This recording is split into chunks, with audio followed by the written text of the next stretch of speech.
people that need them most because they lack proper cold storage facilities.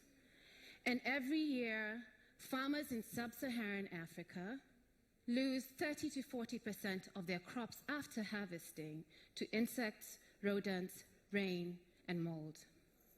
In Africa, it's estimated that the food that goes to waste could feed up to 49 million people, which I think is a shame. But you see, to me, this is not just about statistics. I was born and raised in Kenya, a country where agriculture is the backbone of a very diverse and bustling economy. But people still go hungry there, and food rots in the farms because farmers just don't have access to a proper supply chain to get their surpluses to the market. And I got to see this firsthand growing up on my uncle's farm, where they would end up feeding the cabbages to the cows or let it rot in the field because they weren't able to sell it or to get it to the markets. And the sad thing was, they actually needed that additional income to supplement their dietary needs and also meet all their other cover their other household expenses. Fortunately, there are some solutions that are being worked on and implemented to solve some of these problems. I happen to work for a very good organization, UPS, and at my job at UPS, a global logistics company, I have the opportunity to work with non-governmental organizations to strengthen their supply chains. We fund different supply chain initiatives and also offer our expertise as a leading logistics provider. And we also support these organizations during disasters to get much needed supplies out to the disaster zones. And I believe that the opportunity for us to be able to make a difference through logistics is as numerous as the number of hungry people in the world. See, the key areas that we focus on are getting food to the market, coming up with better storage facilities, and using our influence as a leading logistics company to encourage trade in emerging countries, both on a local and a regional level.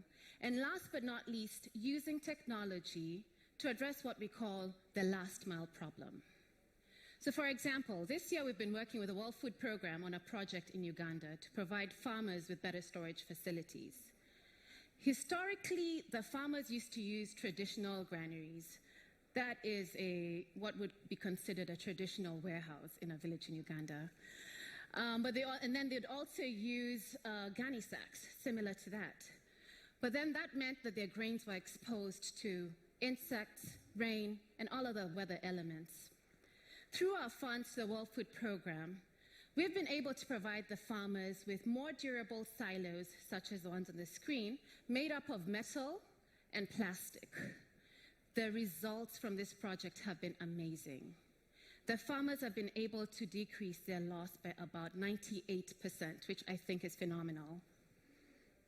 There's another project I'd like to talk to you about, which I think addresses or provides a solution to a very simple transportation problem.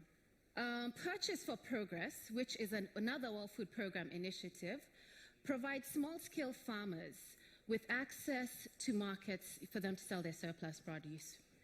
Farmers in the Democratic Republic of Congo received bicycles. We like to call them cargo bikes. In the past, the women had to carry sacks weighing over 100 pounds on their bare backs to get the produce to the market. Today, with cargo bikes, the women are able to carry more to the markets, get there faster, and also access further markets too. I'm sure some of the folks in IE would have something to do about the utilization of that bicycle, but nonetheless, through the cargo bikes, these farmers are now able to take their surplus produce to the market, sell it, and with the money, buy additional food to supplement their dietary needs. For example, Marion here is able to sell her surplus corn or maize, and with the money can be able to buy tomatoes, carrots, bananas, fruits to feed her children. And in addition to that, the bicycles also give these farmers access to markets that they would never have been able to get to before. And the trickle effect of that is tremendous, because when assistant farmers have access to markets to sell their surplus, local trade increases. In addition to that, the farmers are also able to break the poverty cycle. See, cash is not the only thing that the private sector has access to. We also have access to innovation and technology that gives us our competitive edge. And I believe that we can use that same technology in the fight against hunger. Now, I welcome you to come with me to Mauritania, where we're implementing a solution, the Relief Link, a last-mile tracking solution. And I'd like to introduce you to Davis. Davis is a registration officer in the Beira camp in Mauritania. The Beira camp is host to about 40,000 refugees from Mali.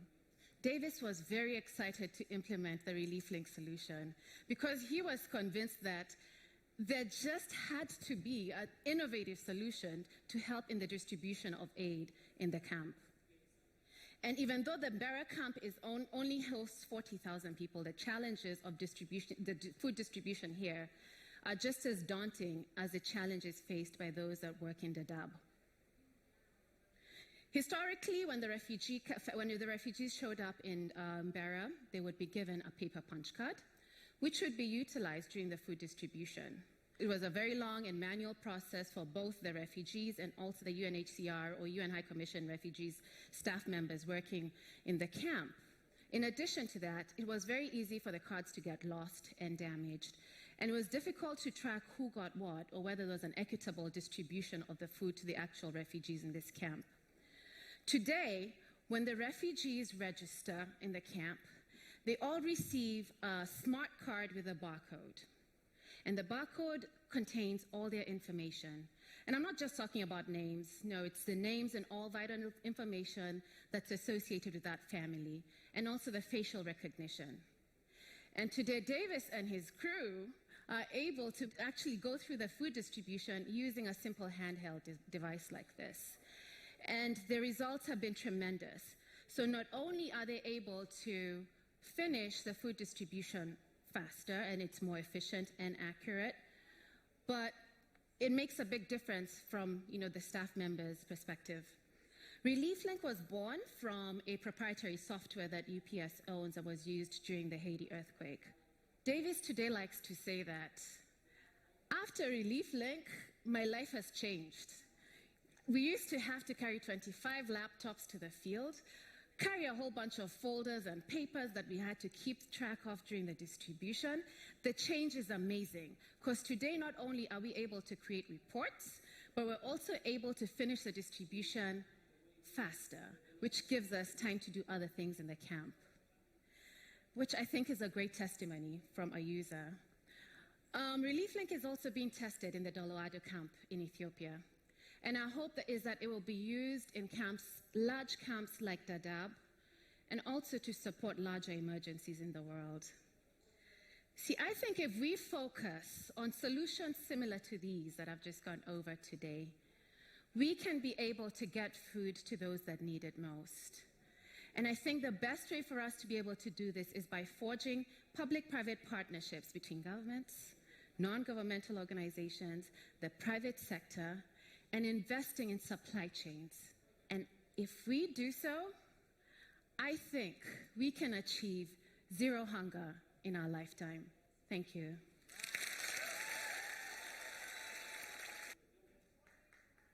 Everybody.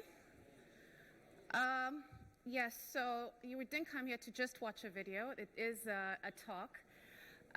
Yes, so my name is Esther Ndisho, and I am the Managing Director for UPS in Southern Africa and Eastern Africa. Now, it feels like a lifetime when I did this TED Talk, but it was only in 2015. And the reality is, 2015 was 4 years ago, and in 4 years, we are still not anywhere closer to solving the problem of world hunger.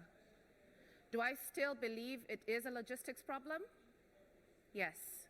Do I still believe that the public sector or the private sector has a contribution to make towards solving world hunger?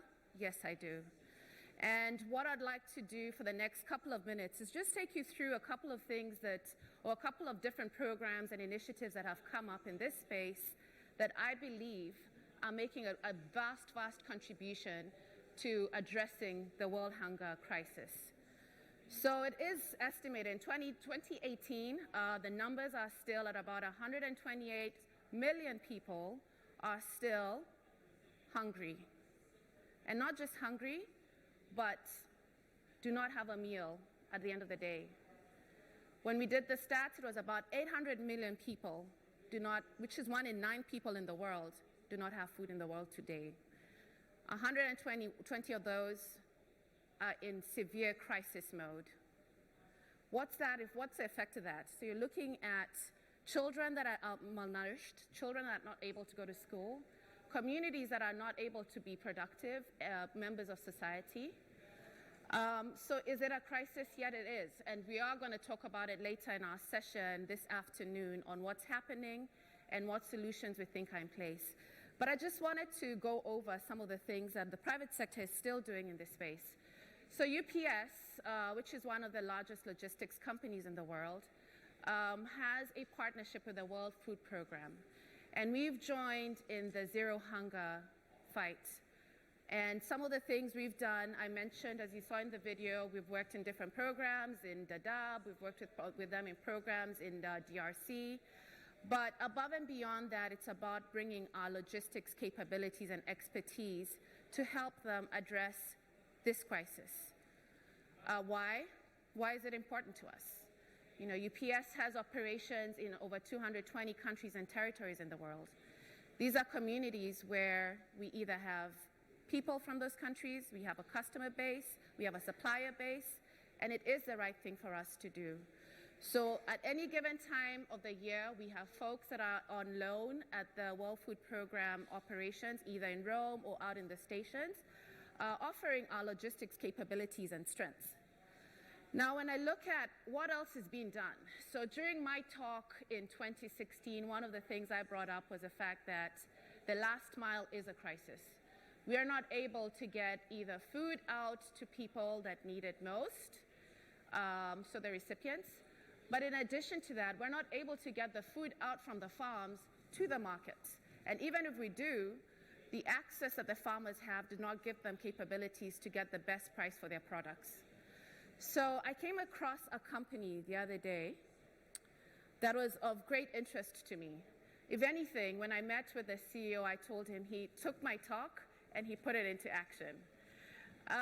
So Twiga Foods is a company that was started off in Kenya, and the CEO and the founder of the organization was actually the managing director of Coca-Cola. So as you guys know, anywhere in the world, you go to a war-torn area, you go to a drought area, you go to the desert, you will find a Coca-Cola, which then means that Coke has been able to crack it, right? So they know how to get down to the village, they know how to get down to the deserts. So Peter decided to take that knowledge and start a company that matches farms with vendors in urban areas.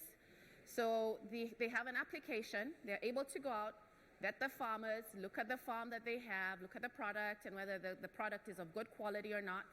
They're also able to match the farmers with financing and technical assistance for them to be able to upgrade the product that they produce. And through the portal, they then match the farmers with vendors in the urban centers. So what does this do? It not only gives farmers who did not have access.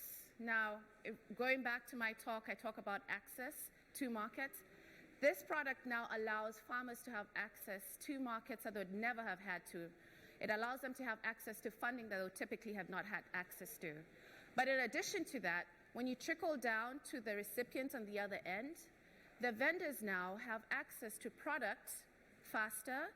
The quality control has been verified by the Twiga Foods folks, and it's cheaper. So whereas folks would not have had access to your sweet potatoes, your mangoes, or whatever, and the quality of product they would have gotten would probably have been substandard, they now are able to access better quality product. So when you talk about being able to address the access to markets, Twiga Foods is an example of a company that's able to do that. Now, I'm not here to advertise for them, but I'll just ask you to go back and look at some of the stuff that they're doing for those of you that are in the food security space. Another example I'd like to bring up is wet farm. Wet farm allows farmers to be able to access information on whether it's weather conditions, farming conditions, and allow them to be able to upskill, and allows them to upskill them and give them information that the others wouldn't be able to. So when I think about Africa, for instance, we've been able, the cable companies and the telecom companies have been able to penetrate markets that other companies have not been able to.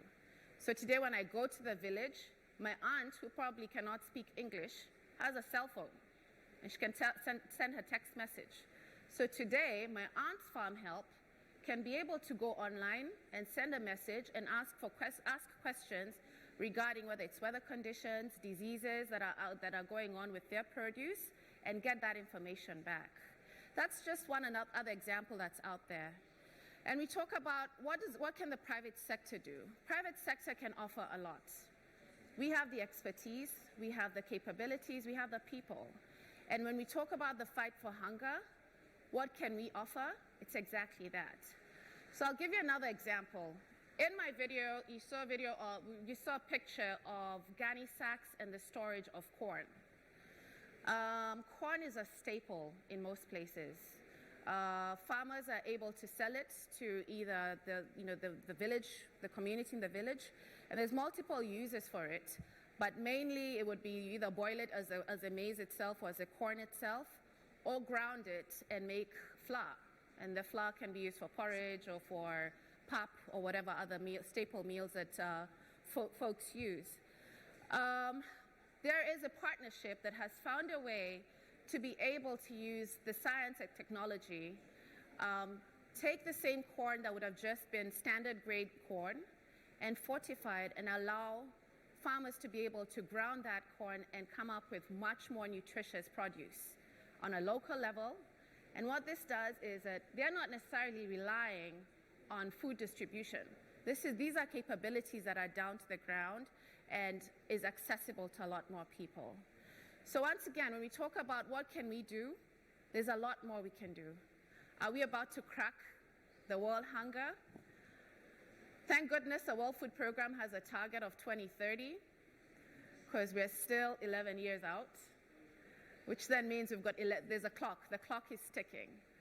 And I'm hoping that in the next 11 years, we shall be able to crack the world hunger crisis. Thank you.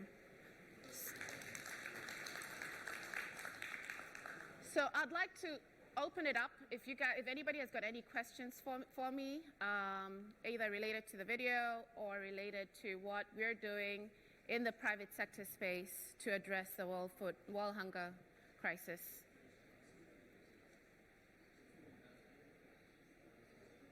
Do you guys have a mic?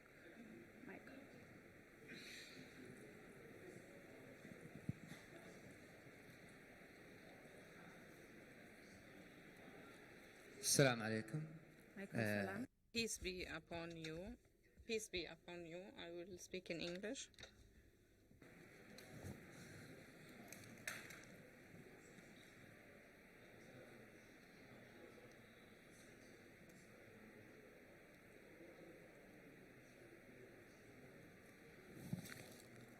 Is it on?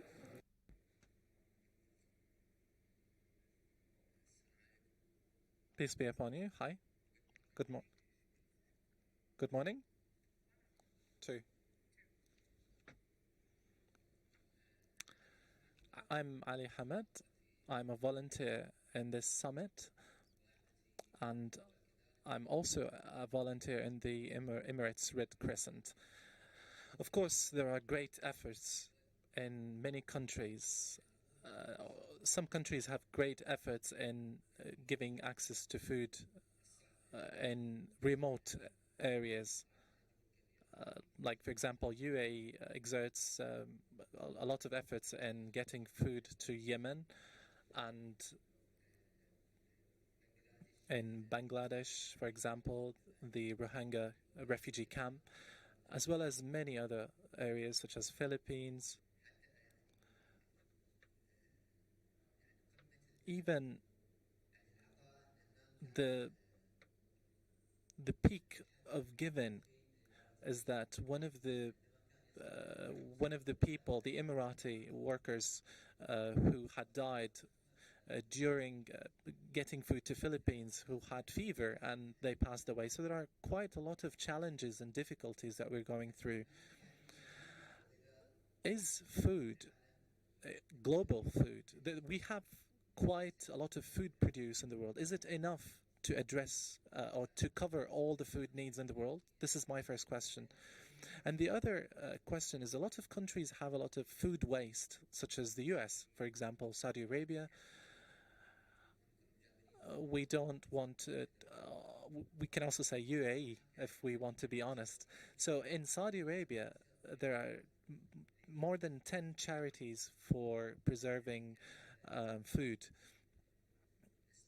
So how do we utilize this overproduction or unneeded food to give it to the people in need? In the UAE, there are more than 5 associations for preserving food, the latest of which was the Food Bank in Dubai, and another project of the Red Crescent to preserve food, as well as many other associations. So there are multiple challenges, multiple efforts. How do we promote better partnerships? How do we get this food to people who are really in need? So this is my question. Thank you very much. Thank you. So you had a couple of questions. So is there enough food? And then just to sum it up, how do we avoid food wastage, and how do we get food from the countries that have more of it to those that don't? So is there enough food in the world? Actually, I'll argue yes, there is. I'm going to challenge all of you. What did you have for breakfast? And how much food did you leave on your plate this morning? So is there enough? There is enough food. So my argument in my talk, and it's still my belief right now, is that it's not a question of whether there's enough food. It's about the access. And it's about ensuring that those that have it are able to get it to those that do not. But it goes beyond that. There is a financial component to it. So when we look at the number of hungry children, for instance, the numbers are somewhere in the range of those kids that are actually experiencing extensive malnutrition. It's going to cost us about $3 to $4 billion to be able to feed those children every year. So there is a financial component, which is where the countries that are able to come in handy. And not to say we keep getting away from, we don't want to get back to food for aid, but there is a place for food for aid. But then there's also a question of how do you use that aid to be able to get the food from the right places. So when I think about the traditional model, for instance, US would donate, shipfuls of grains to Africa, to the Middle East. They still do that, but that model is changing. And what we're changing to is, why don't we go and buy locally? Why don't you buy from the farmers in that country? Because when you do that, you're giving them that financial empowerment as well. So when you talk about access, that's that. That's exactly it. But there's also a mental shift that needs to take place. So in one of my projects, I went on a trip to Nigeria to visit a couple of different projects related to the same topic. And the sad thing is that in certain parts of Nigeria, farmers are throwing out tomatoes every day. Now, let me just educate you a little bit about Nigeria. Not that I'm an expert, because I'm not from Nigeria, but almost in every meal that a Nigerian eats every day, there's tons of tomatoes that go into that meal, whether it's tomato paste or canned tomatoes, which means as a country, there is a need for tomatoes. But the reality is there's a market for imported tomato paste. So people want to go into a supermarket and buy imported tomato paste from Italy, imported tomato paste from wherever, right? From China, wherever they're getting it from, but it's going to be imported, and that's what they want to have in their kitchen. There's a mental shift that says that we have enough tomatoes in Nigeria, And we now need to be able to make them suitable for the Nigerian market. And we also now need to make our folks, the guys that go to the supermarket, appreciate and want to buy that Nigerian product because of that ripple effect of the people in the community. So to answer your question, is there enough food? Yes, there is. Is it a question of access? Yes. And we need to be able to find ways to be able to create access to it. Thank you. I'm being given the timeout. How many minutes do I have? Like none. So, okay, fine. So I'm around. I'm here, and we're also going to be speaking this afternoon at a session at 2 o'clock. So please join us at 2 as well on the same topic. Thank you.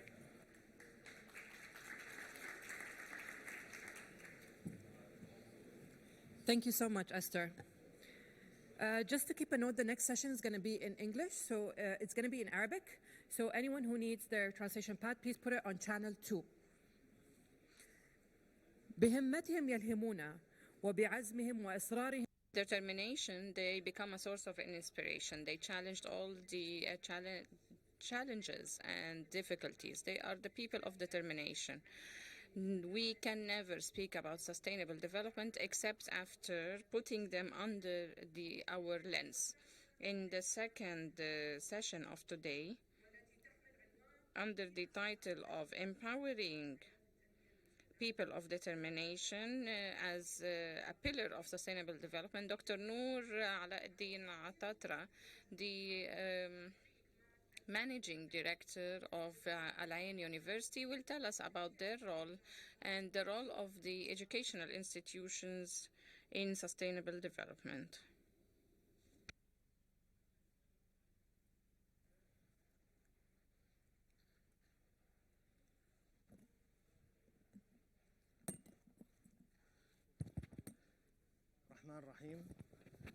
In the name of God, most merciful, most compassionate.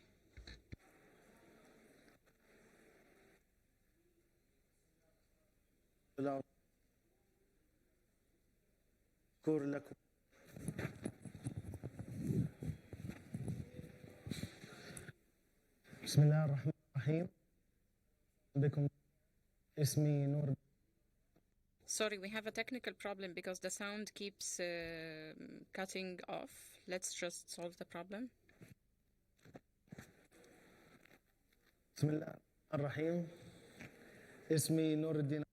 I am Nuruddin Atatra, and I am the Managing Director of Al Ain University. It is my honor to speak to you today to explain to you our experience in Al Ain University regarding the initiative of empowering people of determination in order to enhance and strengthen the sustainable development platform here. This is the outline of my presentation. I will first I'll first give you an overview of the initiative and how did we get this idea and how did we develop it throughout different stages, and then I will tell you more about sustainable development and its link to this initiative and what are the challenges that face people of determination when they pursue their tertiary education, and how did we actually push forward this initiative in Al Ain University. And then I will tell you general facts about the role of educational institutes, especially in universities. What is the role that we can do to support people of determination, and after that I will recap and reach to the conclusion. This initiative, the initiative of empowering people of determination, was built up based on a group of those who have hearing disabilities, who actually we have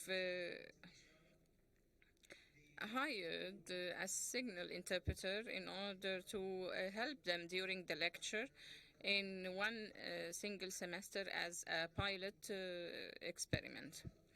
Those are of course, the students with hearing disabilities. Most of them have graduated already last month after completing their BA. What are the objectives of this initiative? Number one, providing the inducive learning environment for people of determination, giving them all the care and support, specifically those with hearing disabilities, and providing this inducive environment for them, integrating them into the community through providing them with the tertiary education that would actually improve their self-esteem and their look to the future. We wanted to achieve inclusion in the labor market by integrating them and promoting their social position, having more interaction between them and their communities, especially on the social aspect. What were the stages of this initiative? Three main stages. First of all, planning, research, and again, he rephrases research and information gathering. Stage number two, planning, and stage number three, implementation. In the first stage, when we were actually researching the idea and gathering the information, we had regular meetings with the UAE Association for the Deaf. Throughout those meetings, we gathered those students who are interested in pursuing their higher education, and we discussed with this association the best means of giving them the support they need, and how can we best provide them with an educational platform that would suit their needs. And of course, we collected all the documentations needed in order to facilitate their enrollment in the university. After that, we moved to the planning stage, when we had correspondence with so many entities in order to inquire how can we provide the financial support for them. And the Ministry of Education, thankfully enough, were generous to provide 50% of their installments, their university installments, and also the trustees of the university gave us a discount of 50%, which was actually an integration of efforts and a collaboration between the ministry and the university that led actually to the success of the initiative. In the implementation phase, we provided them with learning halls and classrooms that are equipped with all the devices and technologies needed, and we of course hired the interpreter who would give them all the lectures via the signaling interpretation, and we hired also a supervisor to follow up with the matters and to solve any problems they would face. And we informed, of course, the professors that they will give lectures to this special group of students, and we gave them the briefing that they needed. Praise be to God, this initiative was actually a success. As I told you, the first batch graduated last month from Al Ain University, and there were more students who enrolled in the university in Abu Dhabi. The total number of students who enrolled were 70. I move now to telling you about the sustainable development goals that we achieved through this initiative. But before that, I want to tell you about the challenges that faced the students. So many challenges faced them. However, I summarized the most important ones. Number one, the inducive environment, the lack of equipment and devices needed in the classrooms in a way that serves their needs, especially those who have hearing disabilities. The lack of books for some types of disabilities. The scientific material is available, the curricula are available, however, we don't have the books that meet their needs. And of course, the lack of social awareness for people of determination, because the communities and universities are not aware of their needs. other challenges included not finding the specializations that would best match their aspirations.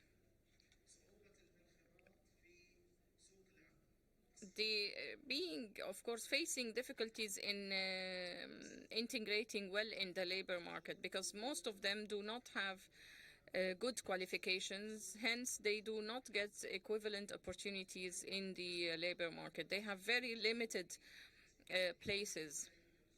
That's why we wanted to encourage them to be part of the mainstream high education.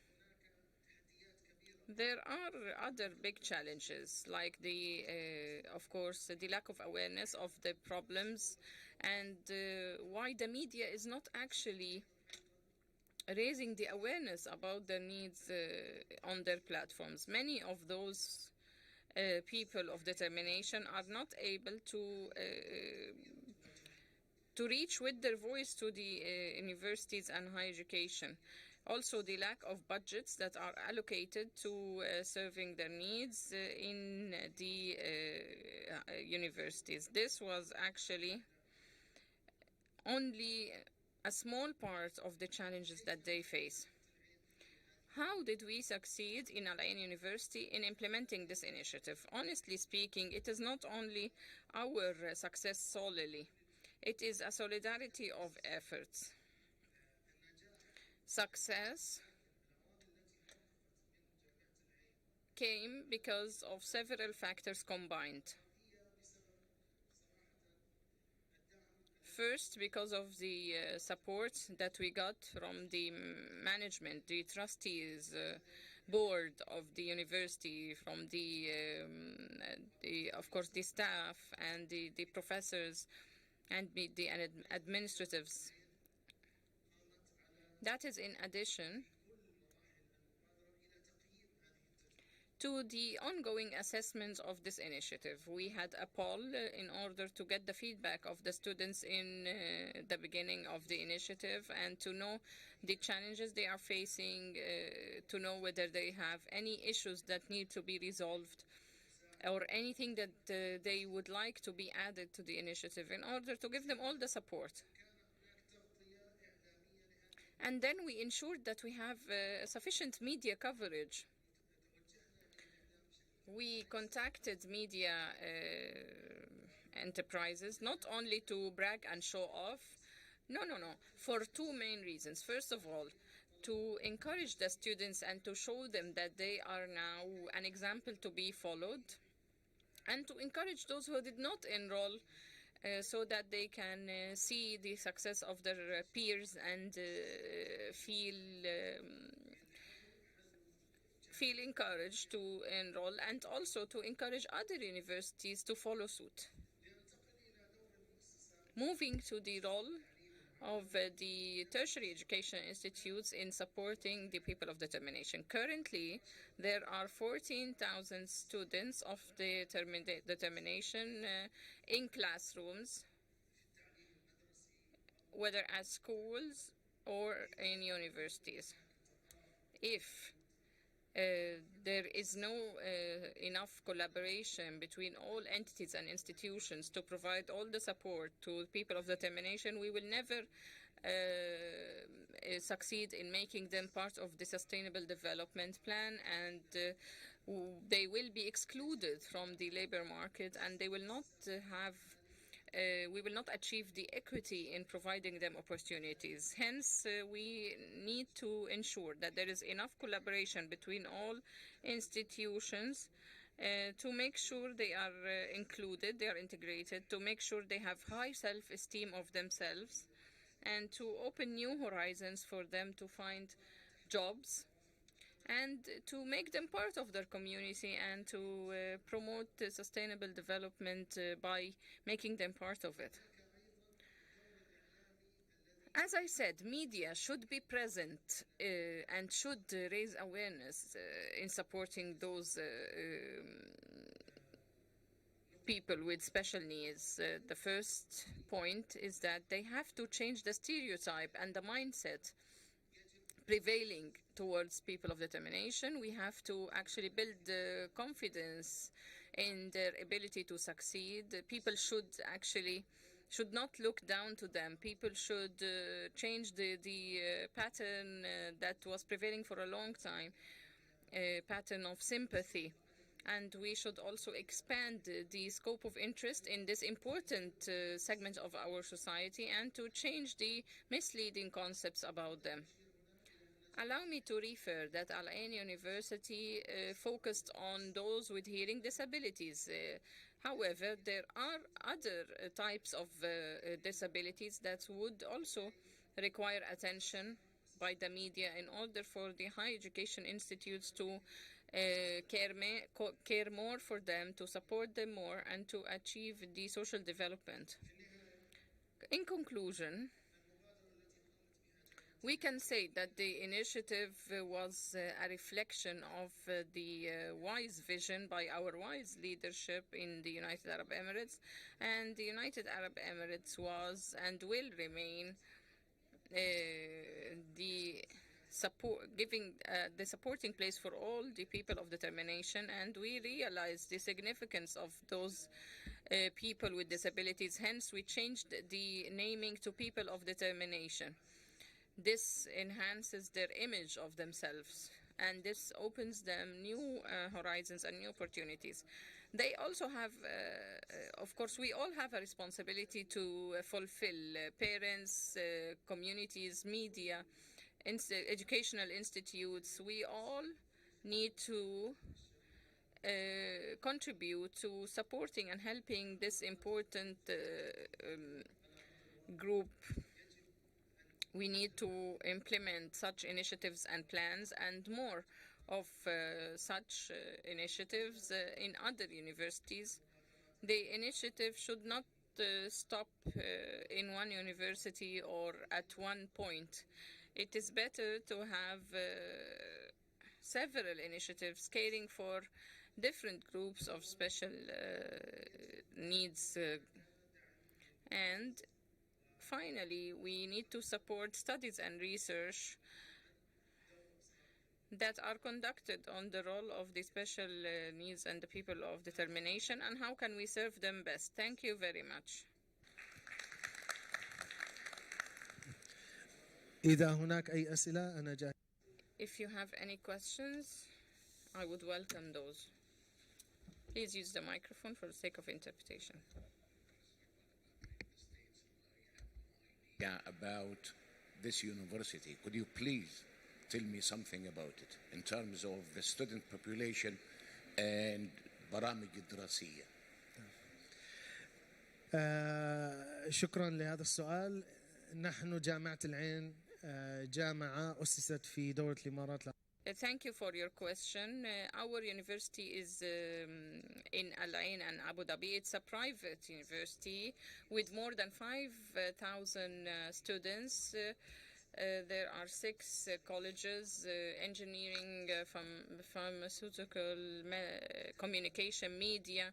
We have different BA programs, master degree programs, and other diplomas. And we have international accreditations from 4 institutions from the USA. And we are also accredited by the Ministry of Education in the United Arab Emirates. And we have other accreditations from international organizations, well-renowned international organizations. That is in brief, but if you are interested, I can give you more information later.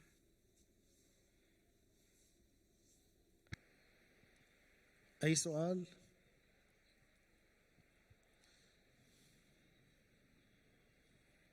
شكرا جزيلا. Thank you for your presentation and thank you for this beautiful invitation, initiative. I am Khadija from Sharjah Humanitarian City. I am the Director of Planning and Quality Department. Honestly speaking, it was great from you to launch such an initiative. Sharjah Humanitarian City is actually an institution that was established in 1979, and our mandate is to support people of determination, especially those with hearing disabilities. So one of the initiatives that we launched is to establish a resource office in order to specifically support people of determination, and that was 8 years ago. This office is dedicated to supporting people of determination and to facilitate their proceedings and give them scholarships by, of course, His Highness Sheikh Dr. Sultan Al-Qasimi is very keen on providing this support for them. It is, yes, as you said, it is a collaboration between different entities and a solidarity of efforts. However, my question is, you said that you have 14,000 people of determinations as students in the educational institutes. So from where did you get this figure? Is it the statistics of 2019? When we were in the phase of collecting information, we have found out that 14,000 students of determination are in classrooms, whether in schools or universities. This was actually collected from different sources of information. Maybe it is a little bit less or more. Honestly speaking, we lack the information and data that can be used as evidence about the real number of people of determination in the country here in general. And part of the recommendations that we can have is to have reference information so that we can use it as reliable information that we can build our studies and research on, because as an institution, we know that people of determination in Sharjah, however, on the national level, we don't know actually how many of them need support and how many of them are there. So I hope that we can recommend this. Thank you. تفضل.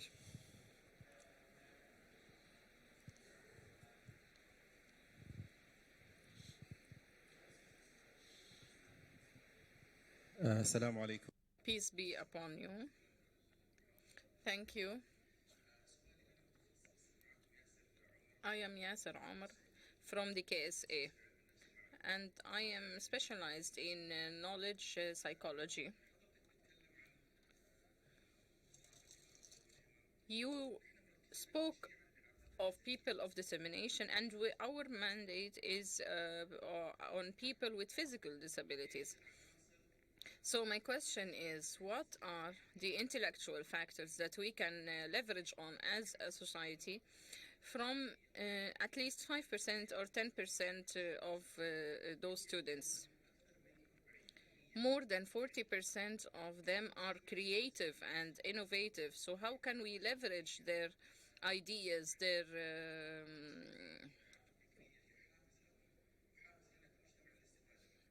and we need to exclude here those with physical disabilities, because I'm speaking about those with intellectual disabilities, because they are the most creative. Frankly speaking, here in this region, we have beautiful initiatives like the one that our sister spoke about here, and there are efforts. However, the question is, are we doing enough? In my own opinion, I can, of course, tell you that it is not enough. We need to do more. There are different types of disabilities, and each group of them need different type of support and care. Praise be to God. We had some interviews with and some field visits, like in the autism center in the country. And they are, of course, an example of the group that you mentioned. Of course, we need to provide the support to all groups of people with disabilities, not only those with physical disabilities.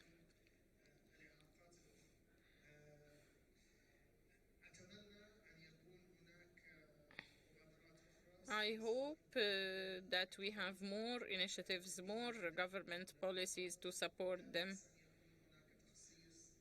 And maybe we can allocate certain facilities, certain institutions only to be mandated with supporting them. This doesn't stop at a certain university or a center. When we collaborate, we will achieve sustainable development and we will achieve the support to this group. أي سؤال؟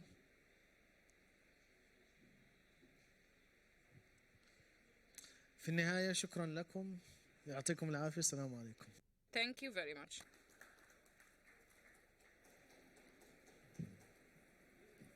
شكرا للدكتور نور الدين. Thank you very much, Dr. Nuruddin. English. So if you want to use the translation pad for Arabic, then it's channel 1. الجلسة القادمة راح تكون باللغة الإنجليزية، فاللي حاب يستخدم جهاز الترجمة يحطه على قناة 1.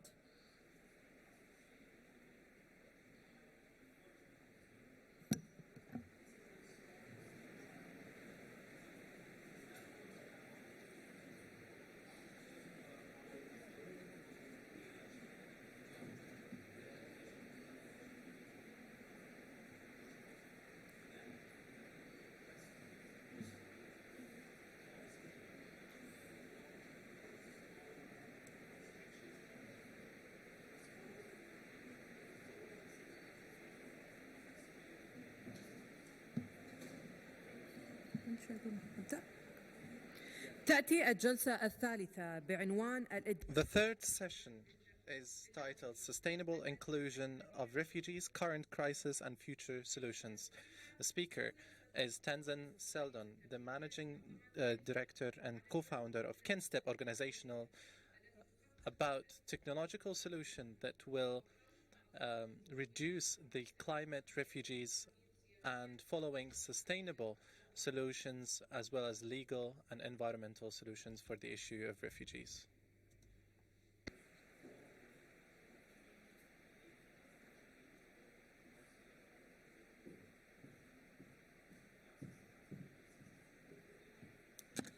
Good afternoon, everyone. I won't keep you too long from your lunch break.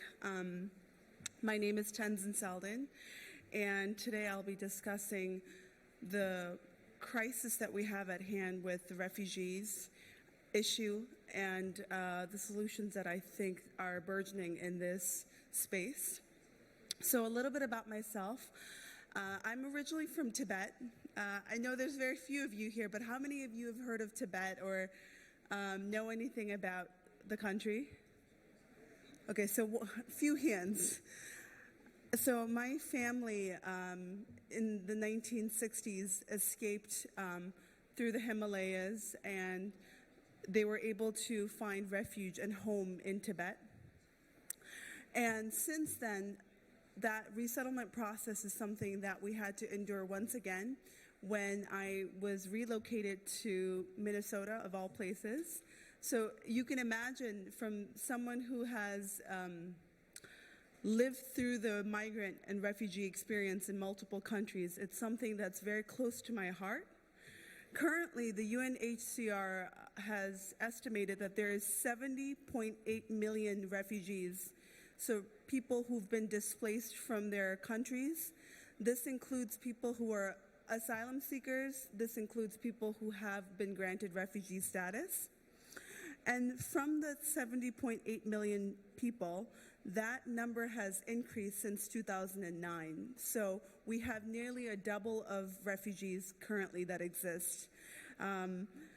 There's around 34,000 people that are fleeing every single day their hometowns. They're fleeing war and persecution, and that are really trying to find a livelihood and a space for themselves to be able to be protected, to be able to be safe.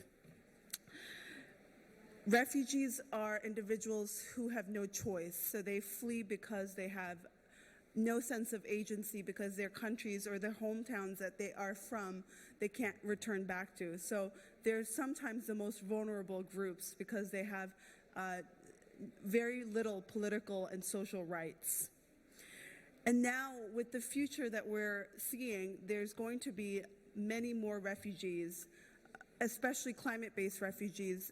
It's expected right now from the IPCC report at the UN that climate-based refugees and climate-based migrants will grow. By 2050, we're seeing the numbers expected to be around 200 million refugees, climate-based refugees, who are people that are fleeing everything from drought from Guatemala to sea level rising to natural disasters. 200 million people is the conservative estimates. We have some people that are saying a billion people in the next 30 years by 2050. So 1 billion people, that means about 1 in every 9 human beings will be a refugee or a migrant of some kind. And this is a crisis that will not go away in my lifetime or in your lifetime or in any of our shared lifetimes. This is a crisis that will continue on, and a crisis that really needs solutions. And even though it is an escalating crisis, and even though it is a crisis that is mounting, I still believe there are equitable solutions, and I still believe that there are ways to make sure that this crisis can be handled. So some of the solutions that I'd like to offer is for you all to really think about in your respective fields. I believe that solving this refugee crisis will be the ultimate test of our character and will be the test of the way we unify, because this is a moral issue more than anything else. Yes, it has a legal component. Yes, it has a social component. But the way we treat the most vulnerable group is a question of moral compass for us. The United States, for example, and many other countries around the world have now opted for the theme of protection, so protecting their land. And this is a theme I'm seeing all across. So the United States this year has only taken in around 18,000 refugees, and that's a significant drop. This is the lowest since the 1980s. And so when we look at research, why is there such levels of anti-immigration rhetoric going on? I believe a lot of that has to do with storytelling and narrative and the way that we've been defining how we engage with this conversation. So solution number one is that we don't need to build any more walls. What we need to build is more protection. What we need to build is more security for refugees, because this is an issue now that is not under the hands and control of human beings. This is also now a climate-based issue. It's a natural disaster issue. The second is let refugees work. I have never met in my life a single refugee who wants humanitarian aid. I have never met a refugee who would rather opt for aid rather than work. The company I founded, KinStep, we connect immigrants and refugees with dignified work. And what refugees are looking for more than anything else is dignified labor. In a study in 2014, they found that in Uganda, the refugees there who had the opportunity to work were actually able to minimize the humanitarian aid they got, and they opted and they asked instead for labor. They said, we don't want aid, we would rather have labor. Most refugees can never return to their homeland. Only about 100,000 of the millions that I'm talking about, of the 70 million, only 100,000 can actually return home. So because the percentage of people who are returning home is so little, we need to make sure we find solutions to how can they actually include and be integrated in the local economy. And the only way they can do that is through work. At our company, we found that 90% of Americans who have a refugee or immigrant background were in jobs that they have absolutely no experience or expertise in. So that's 90% of people within our economy that are actually not being integrated. We have doctors, astronauts, philosophers who are working as cab drivers, who are working as under the table, in the under the table economy, in the shadow economy, and are not able to fully integrate that way. We're stripping away their dignity when we don't give them a job. The third solution is invest directly in refugees and invest in their education. Half of the refugee population right now are children. And of that half, 3.5 million refugee kids don't have access to education. So that is why we are seeing a high level of mental and other physical ailments and problems that are occurring within these children who have nowhere to go and not the freedom of movement that we all have. So when we are able to invest in the refugee education and we're able to invest in the refugee kids, we find that the outcome is very different. Because of the crisis that's happening in Syria, I've been able to witness firsthand and see the refugee entrepreneurs, many of them who are very young in their 20s, actually come up with technological solutions to the crisis. I saw some of them in Germany that have been creating a web-based app that actually uses to translate or that uses to find the local grocery store. So these are the helpful resources that refugees, when they have the chance to work and when they have a chance to be educated, can actually be how they can actually flourish in the economy. Most refugees, in fact, not a single refugee I've ever met wants to flee violence to go to another place of violence. So when there is a lot of fear-mongering in the media or within population that say, if we bring refugees, we are inviting violence, I always dispute that claim. Because what refugees want more than anything is peace. They want internal and external peace. And education and labor is one of the quickest and safest ways to predict that. The last solution, which I really believe is the most important of all, is the Sustainable Development Goal number 17, which is partnership.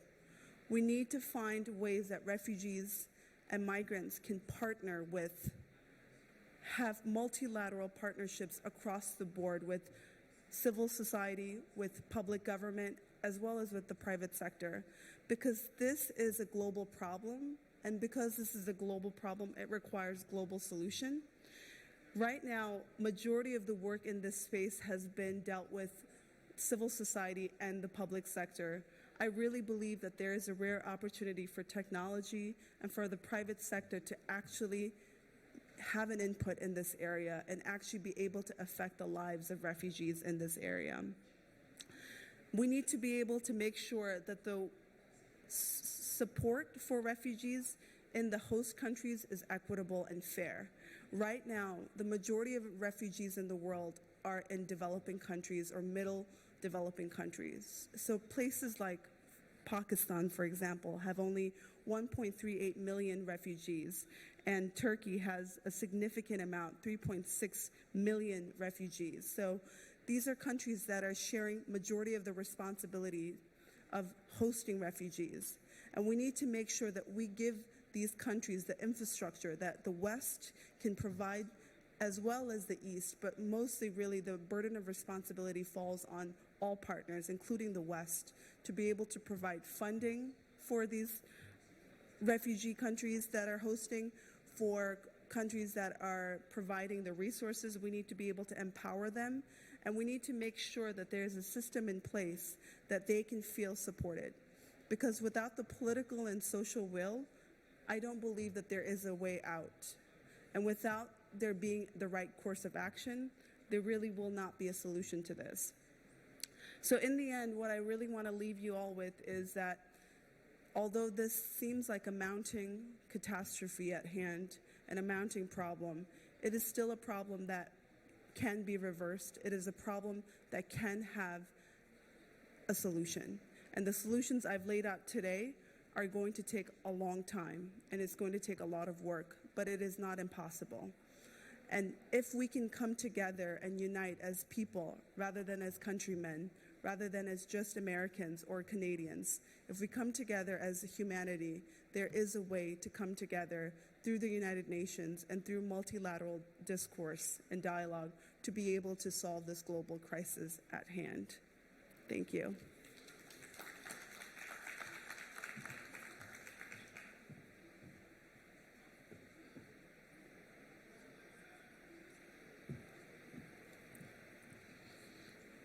Thank you so much تنزن المؤسس والتنفيذي لمنظمات كين ستيب. رح نتوقف لاستراحة لمدة 10 دقائق ونرجع بعدها نكمل جلساتنا لليوم. We're going to be stopping for a 10-minute break and coming back to continue our session for today. Thank you.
you use that one to bath at times.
الجلسة هذه راح تكون باللغة. This session will be in English. Actually going to be in English. تأتي الجلسة. The fourth session, titled Working with SDGs, an Evolutionary Approach, with the speaker Stephen Haggarett, the founder of Australis, about the main factor in activating the SDGs. How is this approach, which is based on values, and its influence in improving sustainability in communities? Thank you.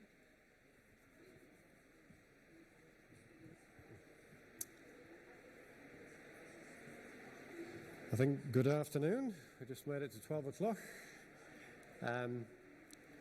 Good afternoon, and thank you to the Mohammed bin Rashid Al Maktoum Knowledge Foundation for hosting this important event and inviting me to speak. It's said that new ideas are generated by innovators, established in the world by pathfinders, and ultimately adopted by followers. It's always been my passion to explore new ideas, and I've been very privileged to collaborate with many extraordinary people over the years.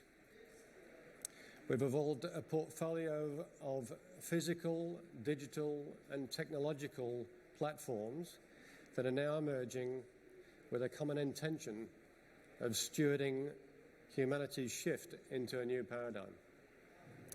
As such, I represent a rare community of innovators, often known as eccentrics, and trust that there may be some pathfinders in the audience who are inspired enough to come and engage in this most interesting of stories.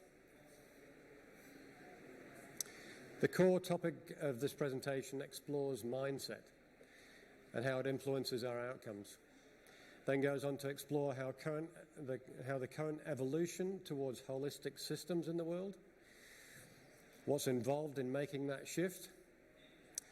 We're going to take a quick look at the ecosystem of common good initiatives that are currently emerging and explore just one example of those initiatives.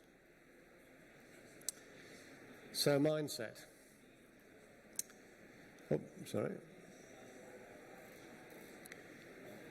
Some would say that all problems can be solved with enough money and knowledge. I'd suggest that knowledge and money are both neutral and abundant, and that it's actually the mindset from which they are applied that determines the outcome.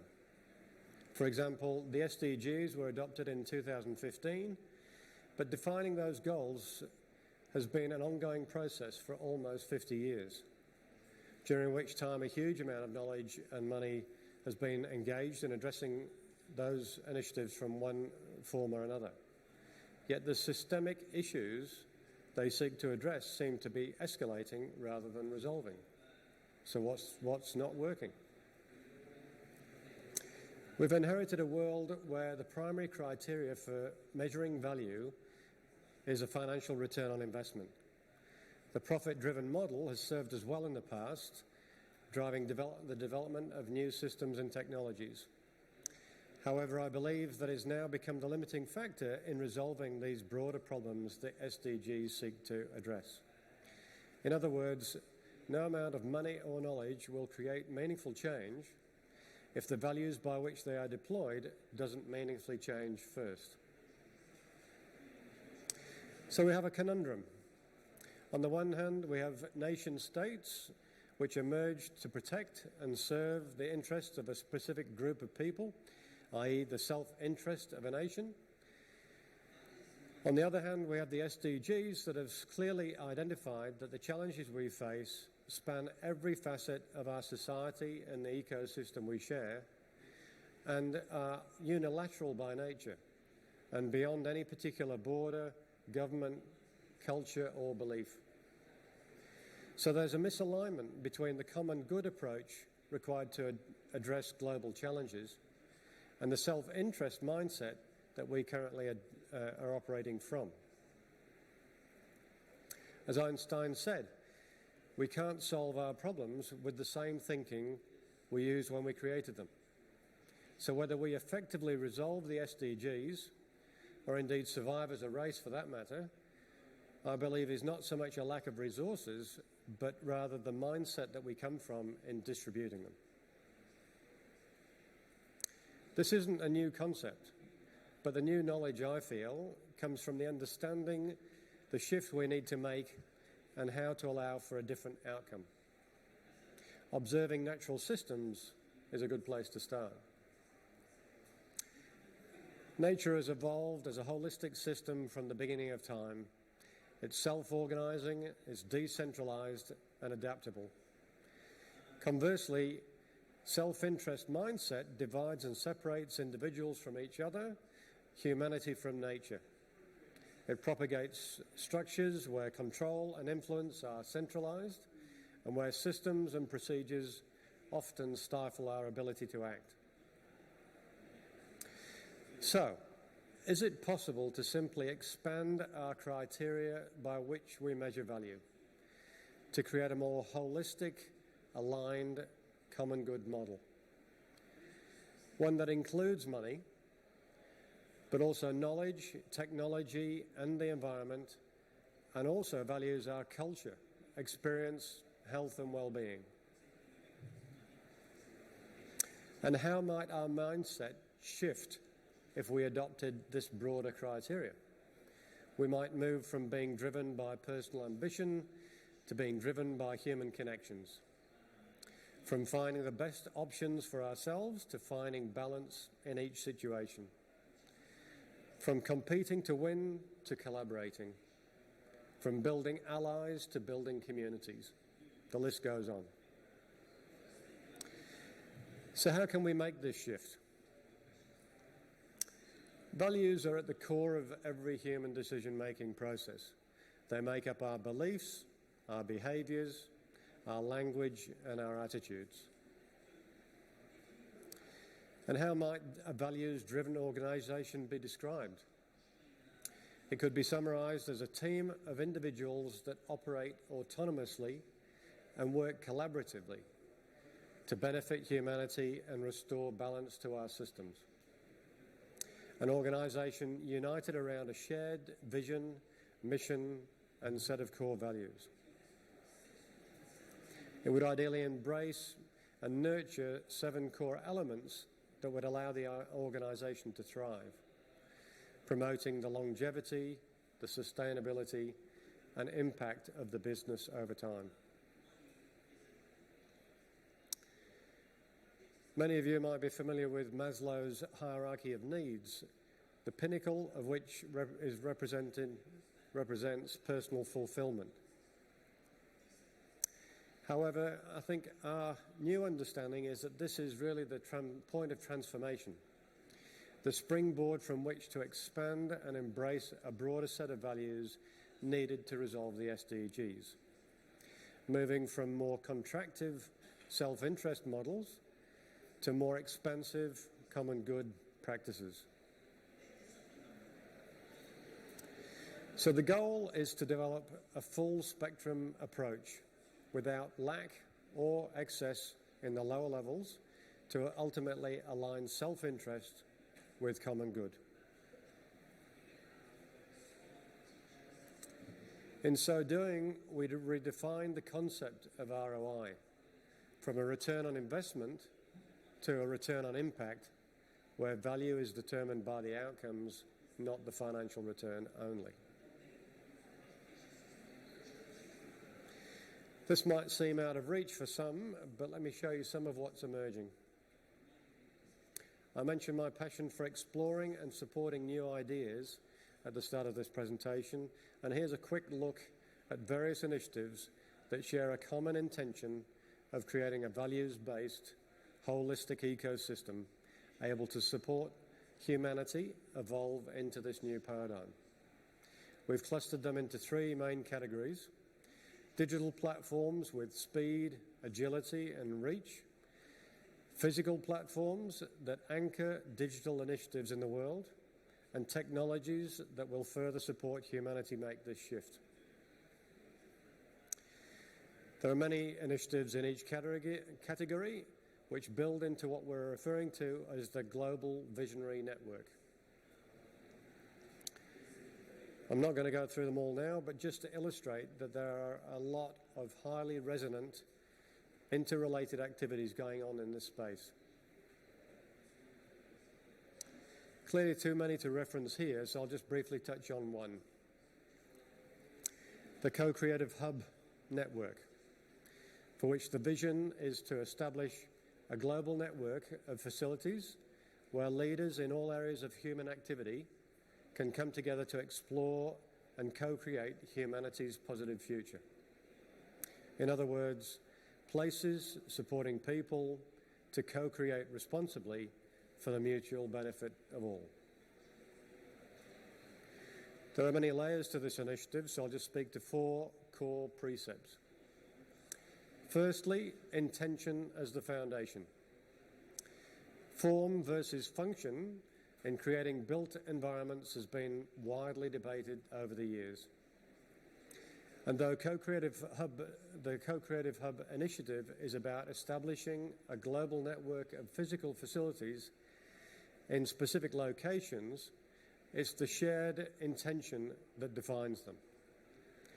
It's about creating places that promote a way of being that honours both the individual, the group, and the ecosystem that we all share. It's about an approach to innovating in the broader context of life to develop whole systems approaches and solutions based on more universal measures of success. The form and function of each facility will uniquely reflect the time in history when they are created, the unique social and cultural origins of where they're based, and the unique environment they need to respond to, but it's the shared intention to focus on common good outcomes that unifies the network. Secondly, the focus on inspired innovation. From the moment we're born to the moment we die, we're learning and growing through trial and error every day. It's just the way that we evolve. However, more creative endeavours in the world seem to be directed at refining what is. After all, that's the safer bet, to just keep refining what you already have.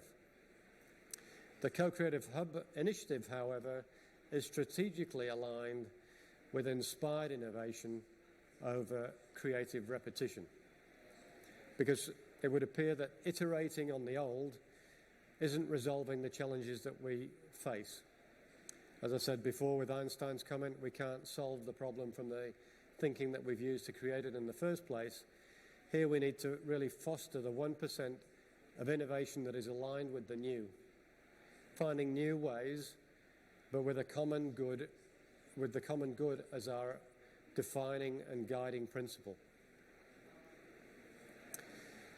Thirdly, creating a broader context. By co-locating leaders in all areas of human activity, we place each in a broader context to the others. This recognises the value of multiple inputs in providing the fertile ground for new, innovative solutions to emerge.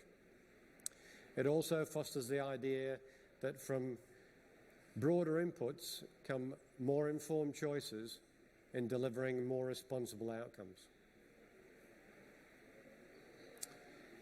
Fourthly, connecting and grounding networks.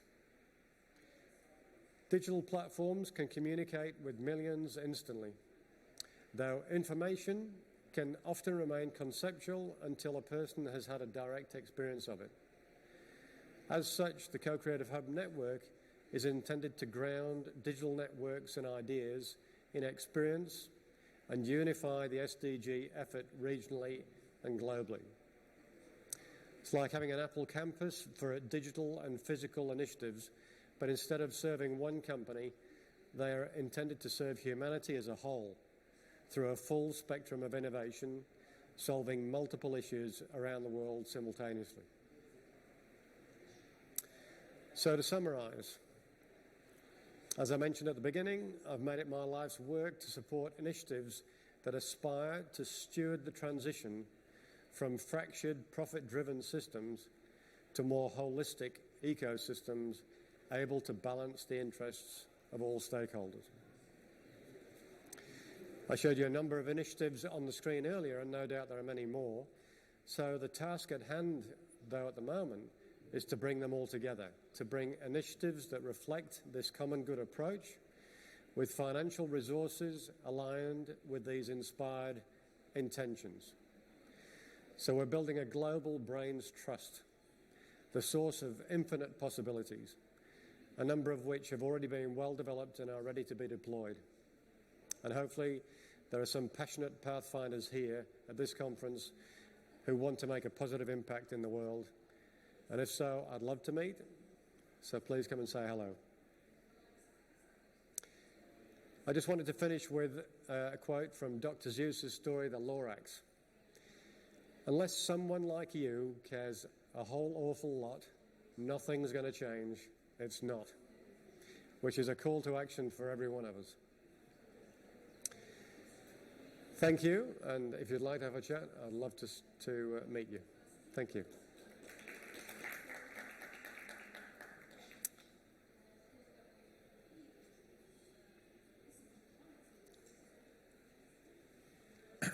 Hello, thank you for the presentation.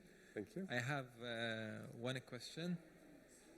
In your opinion or experience dealing with companies who follow the profit-driven model, yep, what would be, let's say, the 2 or 3 most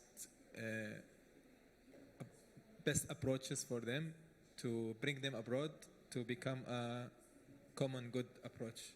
Common good approach. To turn them to that. Because if they are having the old mindset, sure, yeah. What 2, 3 points that really works to turn them over? Yeah. Thanks. Well, as I said, I think it's really shifting the mindset. The world as we know it over the last 300 years and the industrial revolution, the era that we live in now, holds money above all other criteria, and every other decision is made based on money. It's not that we can't have the self-interest of seeking wealth and prosperity, but I think where we need to move at this stage is into that broader idea of what value is. Because if it's only about money, then we destroy the environment, we destroy cultures, we destroy societies. We're not taking account of all the other facets that make up our existence. And until we actually broaden those measures by which we understand success to be, then nothing's going to change. The 17 Sustainable Development Goals cover pretty much every aspect of our society and the ecosystem and speak to all of the challenges that we face, and it's across the board. But if, again, money is the only measure of how we are successful with those, then gender equality and famine and everything else won't ever get solved. So just broadening the mindset to allow money to be in the mix, but other forms of value to be included is the first step.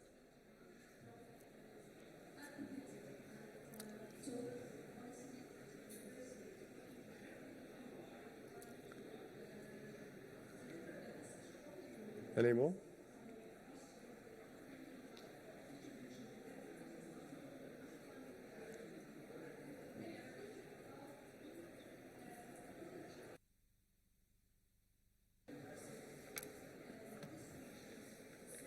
All right, well, thank you very much for listening.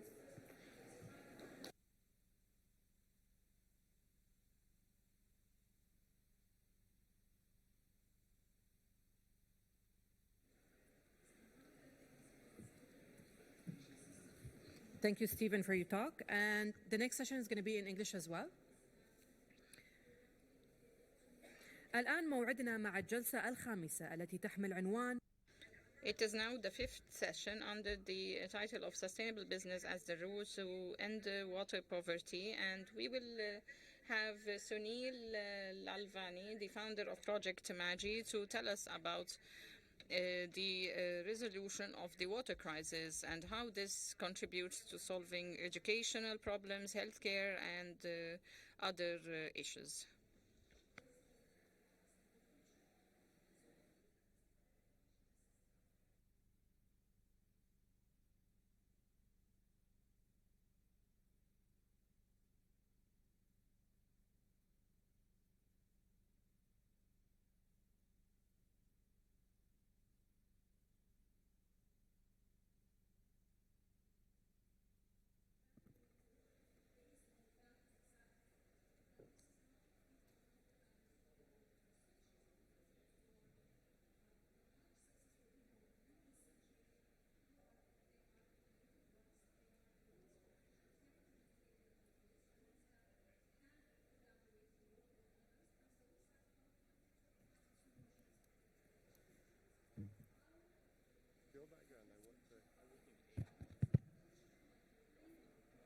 Good afternoon. Can you hear me? Hello. Good afternoon.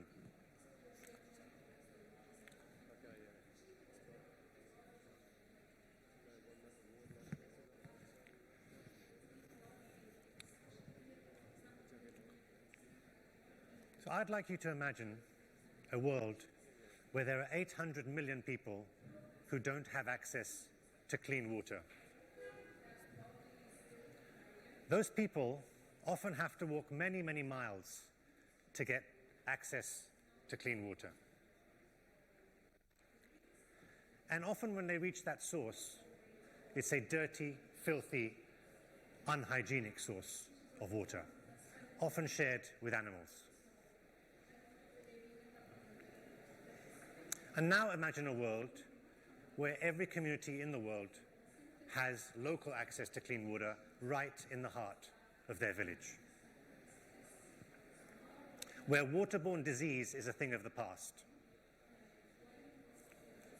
where women and girls no longer have to go through the back-breaking task of carrying water for miles,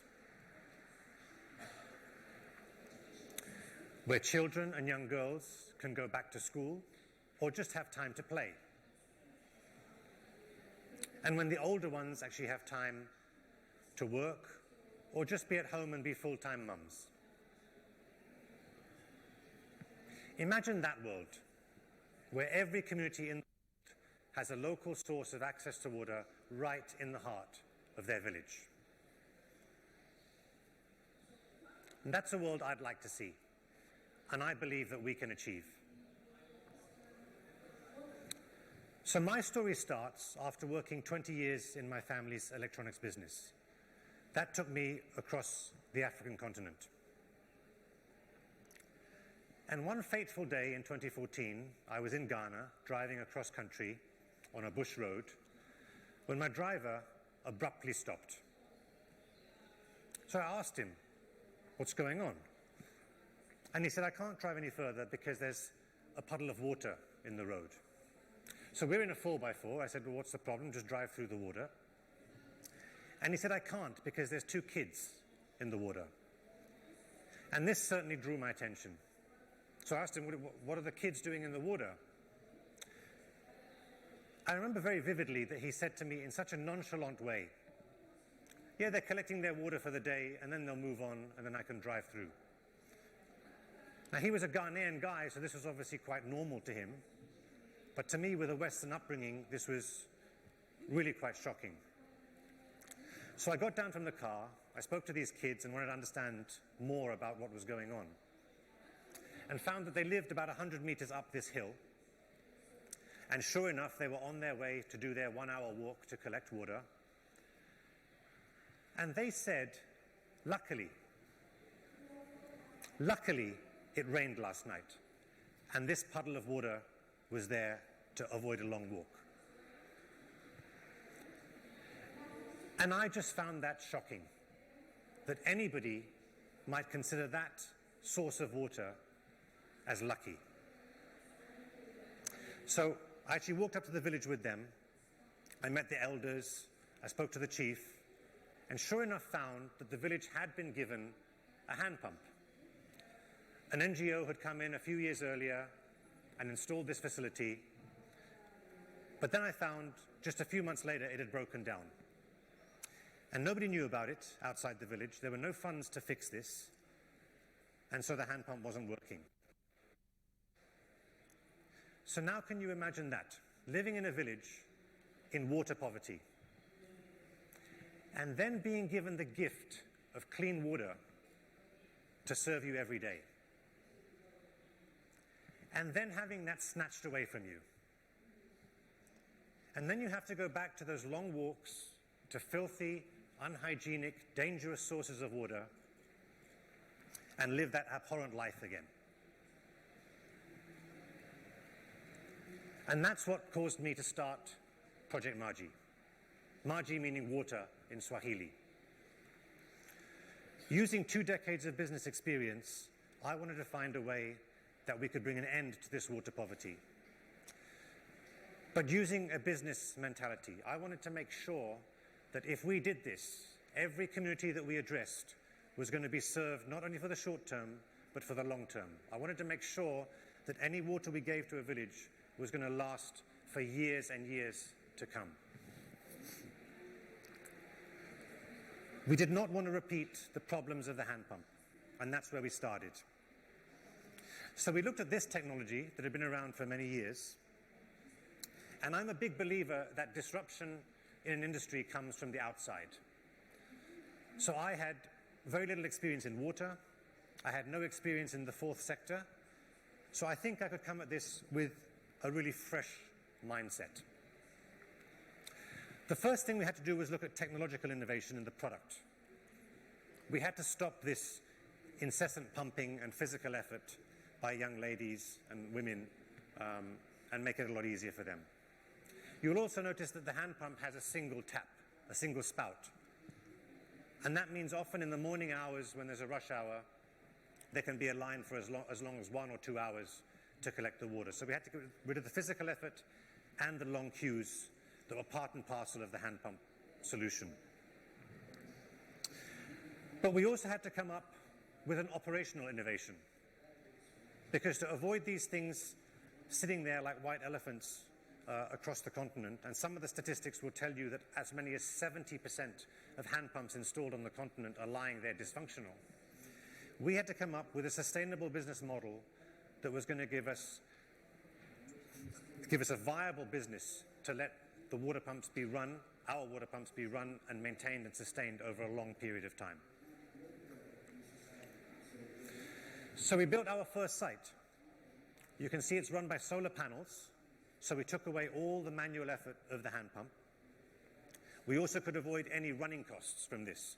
We didn't have to rely on unreliable or inconsistent or expensive grid power from the country. We pumped the water and stored it into a 5,000-litre water tank, and we provided 9 taps around the side so we could get rid of those long waits in the early morning. We could see after we installed and ran this that it was an overwhelming success. We could see that the impact was immediate and obvious. So after completing this first pilot, we decided we're going to set ourselves a target to reach 1 million people by the year 2025.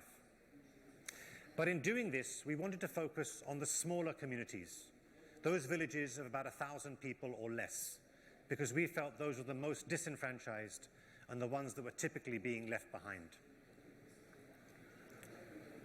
Now, in order to reach this scale, we knew we had to standardize our product. We weren't going to be able to roll this out across many villages if we had to bespoke every solution. So we developed the Project Margie Cube, which is essentially a flat-packed kiosk that can be delivered quite easily to the most remote villages. Much like IKEA furniture, it can be assembled in just a few hours by some simply trained technicians. And by standardizing the solution, we were able to build in the robust reliability of these units that was so central to our business mission.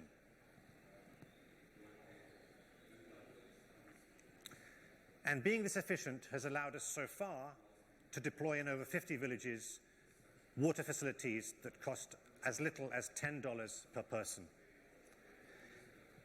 And thinking about the operational side of things, we're able to provide water at a cost of less than 0.1 cent per litre.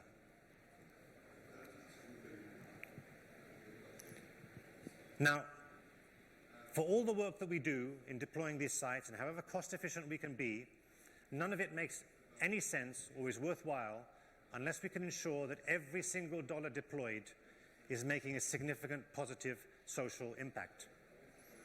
We want to make sure that we have healthy communities, that women can work, be teachers, and teach in schools so the kids can learn. So to make sure this happens, we've worked with the London Business School and the University of Cape Coast in Ghana, who independently measure and quantify the impact we're making. And this is some of the work that we do. At first, we have some dam in the dam here. We will use that one to bath at times, roughly 2-3 months I'll fall sick. I'll go to hospital, so I can never go to work about 2-3 days. At times, 150 Ghana. Now when we get this clean water, that amount will be doing something for me. So I'm happy. Since we got this clean water, it helped me a lot. It let me feel comfortable. I feel happy. In my view, if you people will help us to get one of the clean water attached, I think it will help people in the town a lot.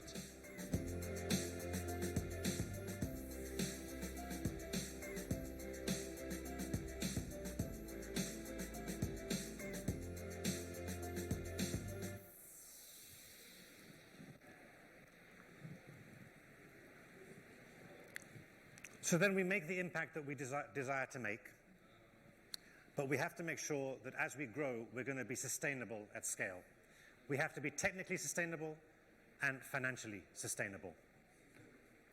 On the technical front, we have an excellent team of well-trained engineers who are ready to go out at any time, not only to build our facilities, but in the very unlikely event that something goes wrong, they can go out and fix them promptly. And to make sure they're as efficient as possible, we have installed mobile monitoring on every one of our sites so that they can see, sitting in their office remotely on a live basis, how every site is performing. They can see the solar power that's coming in, how much water is pumped, and just simply if the site is working or not. So if they need to go out, they can go out. This enables us to keep our costs of operation at a minimal level, but also ensure that we provide a maximum uptime of water delivery to all the communities that we serve. And to be financially sustainable, we have to make sure we get our planning right. So before we go into any geography, we work with the local government assembly. We talk to them, we get their buy-in for what we're going to do, and we explain to them that we want to be a service provider for water on a chargeable basis. They then help us select the individual communities within their district. And then very key is we go and talk to the village people themselves. We have a community gathering within the village before we come and install a site.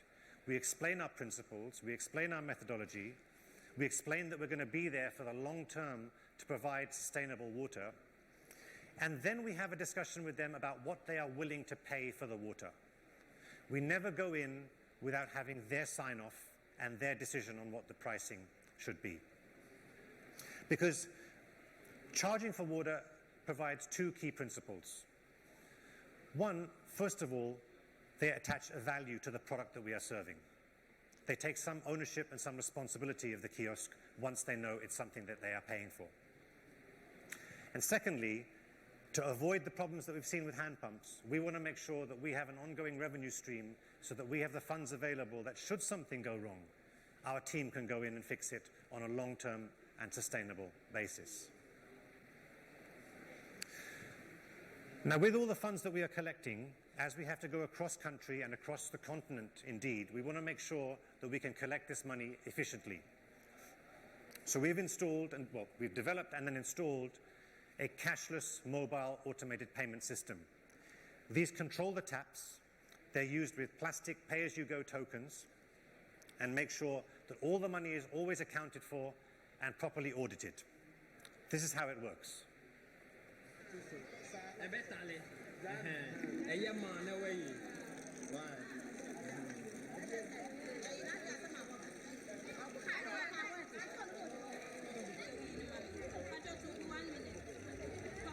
However much water is collected, that money is deducted from the token, and it only pours as long as the token is on the site. And the water will stop.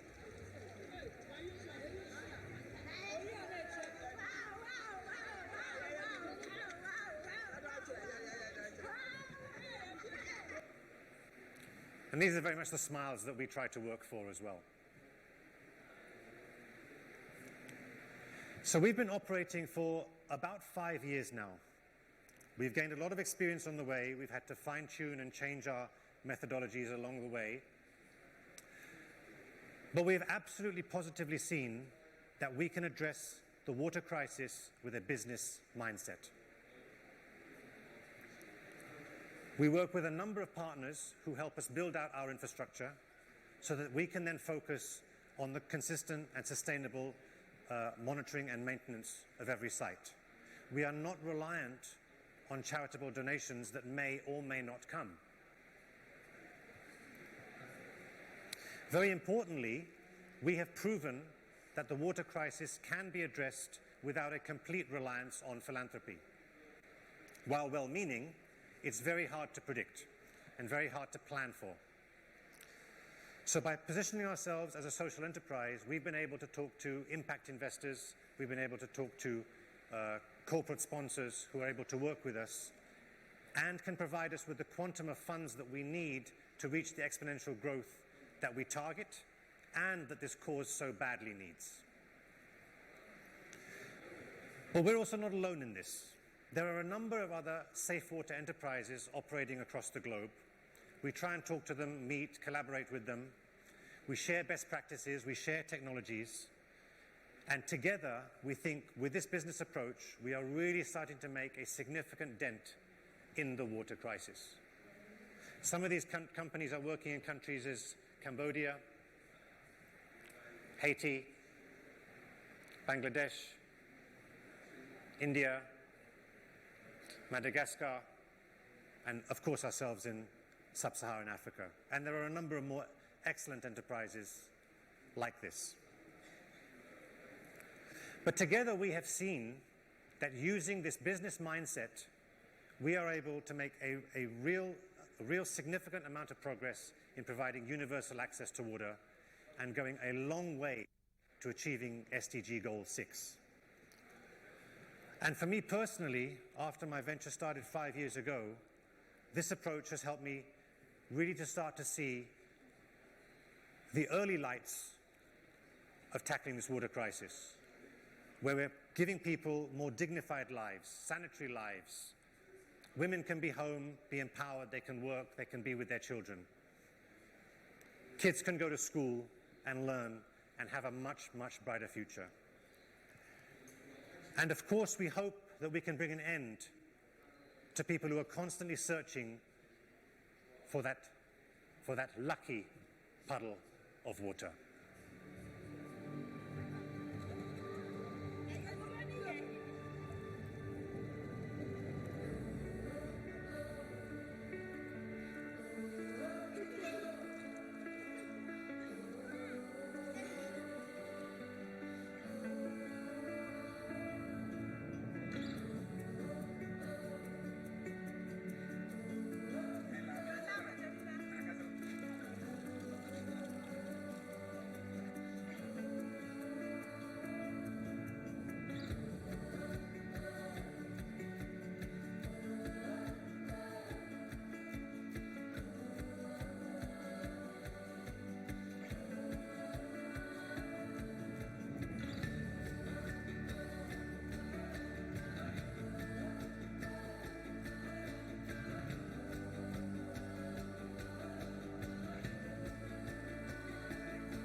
So thank you very much.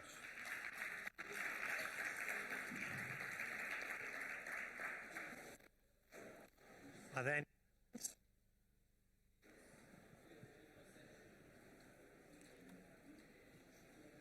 Thank you for the presentation. I think it's a really good problem to solve. As you know, they say the wars of the future is going to be for water as opposed to energy. And my question is revolving around the technology. So is it is the tank on top of an existing well? So there are two ways we do this. Sometimes we drill a fresh well, depending on the locations we are. We'll drill a fresh well, and then the well is actually just to the side of the unit, because if we have to access the well, we can't move the whole unit, just to the side of it. But actually, very often, and our preferred method of action is actually to go in where there's a broken hand pump, remove the broken hand pump, and use the existing bore well that is there. A borehole can cost $4,000 or $5,000 to drill. Okay. So we'd rather not spend that money on new boreholes when they're perfectly good ones. So you're using the solar panels in order to extract the water? That's right. The solar panel pumps up the water, stores it into a tank, 5,000 litres a day. So there's ample for the community to be served on a 24-hour cycle. So in the days where, let's say, there's no sun or it's really cloudy or something, you have the tank as a sort of reserve. Exactly right. Yes. Okay. So in general, the village we serve, they probably need 2,000 to 3,000 a day litres. Okay. But we deliver 5,000. On a very sunny day, we can produce more as well. But exactly right. That acts as our buffer storage tank. All right. I think that's amazing. I'm just wondering, is there like a possible way to funnel water if it's raining from on top, and then it's a good question. There is a way, and we're exploring this. The challenge is the purity of the water. Mm-hmm. So we make sure that our water from source is clean and potable to WHO standards of drinking.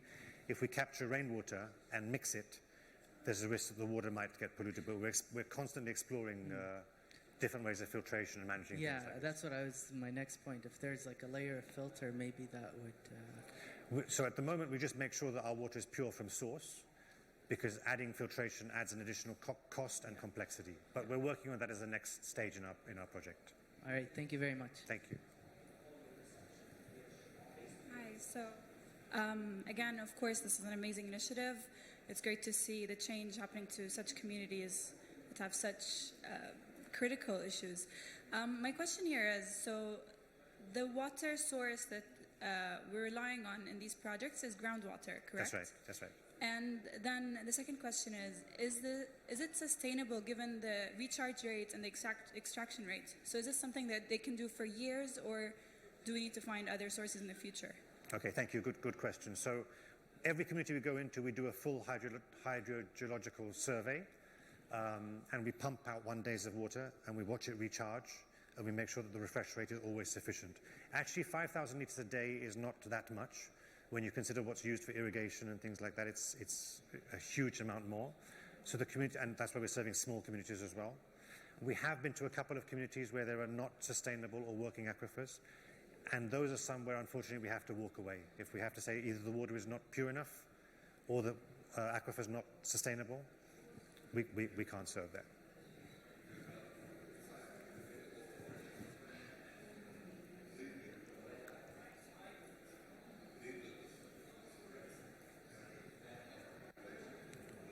Hi, thank you. Thank you, Sonil, for sharing such an inspiring project. Thank you. So since you made the decision to become a social entrepreneur, my question is, how did you kickstart this?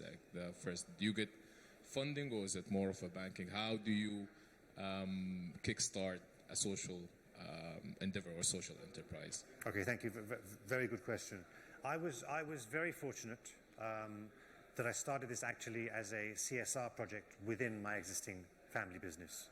So that really helped us to get a kickstart. We had the engineers in-house who could help us develop some of the technology. We had teams on the ground in Ghana who helped us to execute.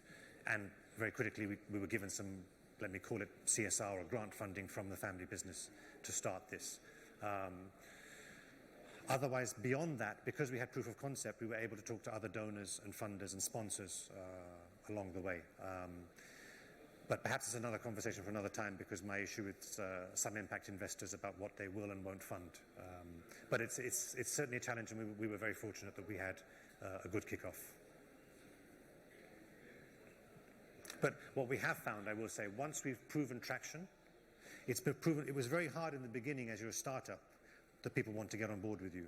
Once you get traction and you can show proof of concept and you show success, then people are quite happy to jump on and join on board, which is a bit frustrating because it's actually the startups who need a lot more help. Oh, hi, thanks. Really inspiring. I had a similar question about the groundwater, but my next question is it a non-profit or a for-profit company now? And I was curious about the logos with, was it Red Crescent and Nestle as well? Just their involvement. Okay, so we choose to run ourselves as a not-for-profit, but I try not to get involved in this terminology, because if you're an NGO or a not-for-profit or a for-profit or a social enterprise, it can mean so many things to different people. We run ourselves as a business. We look at getting revenues in. We look at making sure that we have great staff. We make sure that we pay salaries to everyone. We don't rely on volunteers. And we look to make, whether you want to call it a profit or a surplus, but we have to make sure that there's sufficient funds there to let us run for the longer term. The reason we're classified as a not-for-profit is that we don't take out any dividends anyway. Even if we were a for-profit, I want to keep all the funds within the organization. Hello? Okay, hello, yes. As all of them say, the project is really amazing and it could solve a lot of problems and health problems especially. My question is there any future plans, or are you willing to make these projects more sustainable by adding water treatment methods? Yes, indeed we are. So in fact, as I mentioned, in order to scale up and to make sure that we could do things efficiently and make sure that the reliability was there for the longer term, we chose at the beginning to make sure that we weren't going to put filtration in. One, because it was a cost at the beginning, and two, it has an ongoing running cost, and three, it has an ongoing running responsibility. We make sure that Project Marji water is always potable, drinkable and safe out of the tap. The current filtration systems that we have experimented with, and we do mobile monitoring, as I mentioned, so we can measure remotely, is the pump working or not. All current filtration systems need regular maintenance. It's a backwash, or the filter needs changing, or something like that. That means we're relying on somebody in the village to do that on a regular basis, and we can't remotely monitor that.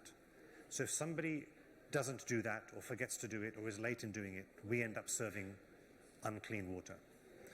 So until we have a viable solution that either can be monitored or doesn't need ongoing changing, we're not yet filtering. But we are experimenting with 2 sites at the moment where we are filtering, and we think we've got a way around this. But to scale up to reach our goal, we have to have filtration ultimately, but we have to find the right method.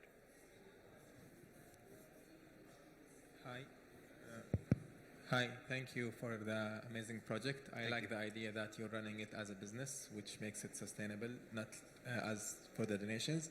I have one question. You've been running it already for 5 years, and for the next 5 years, you said you will reach a target of 1 million. Yes. But how many more millions we are not reaching? That's the question. And why, with such a great project and the worldwide support that we're hearing, the donations, the corporates, why not more than 1 million? That's a very good question. That's what I have to battle with every day. So our goal is to double and double and double and double every year. So we go from 50,000 to 100,000 to 200 to 400 to 800. So our goal is to reach 1 million people by 2025 and 10 million by 2030. 800 million people don't have water in the world. We're focused very much on smaller villages, which will account for probably 30-40% of that number. But we have 2 ways to try and address this.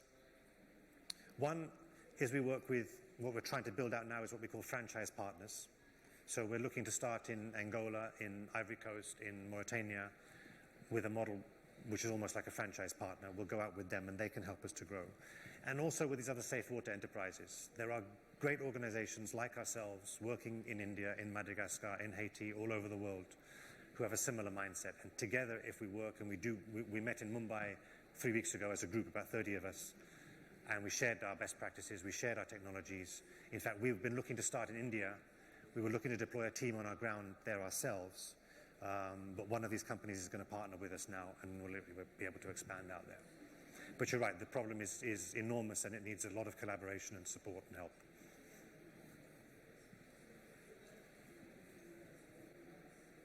Oh, well, thank you very much.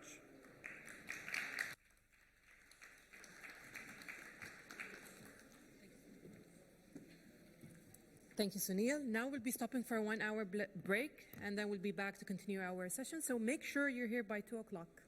So رح نتوقف الاستراحة لمدة ساعة ورح نرجع الساعة 2 نستكمل جلساتنا لليوم. شكرا.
مرحبا جميعا. الجلسة التالية ستكون باللغة الإنجليزية.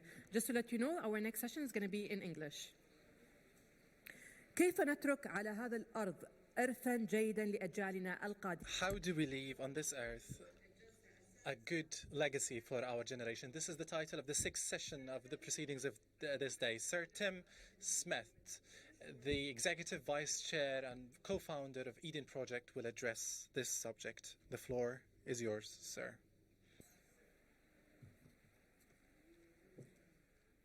Yeah.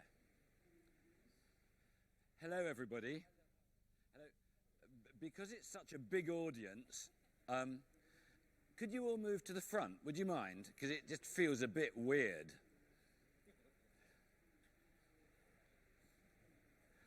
Excellent. Thank you. I haven't really got any more pictures. I think this is the picture. Look, it's already feeling like a crowd. Look, it's so much better.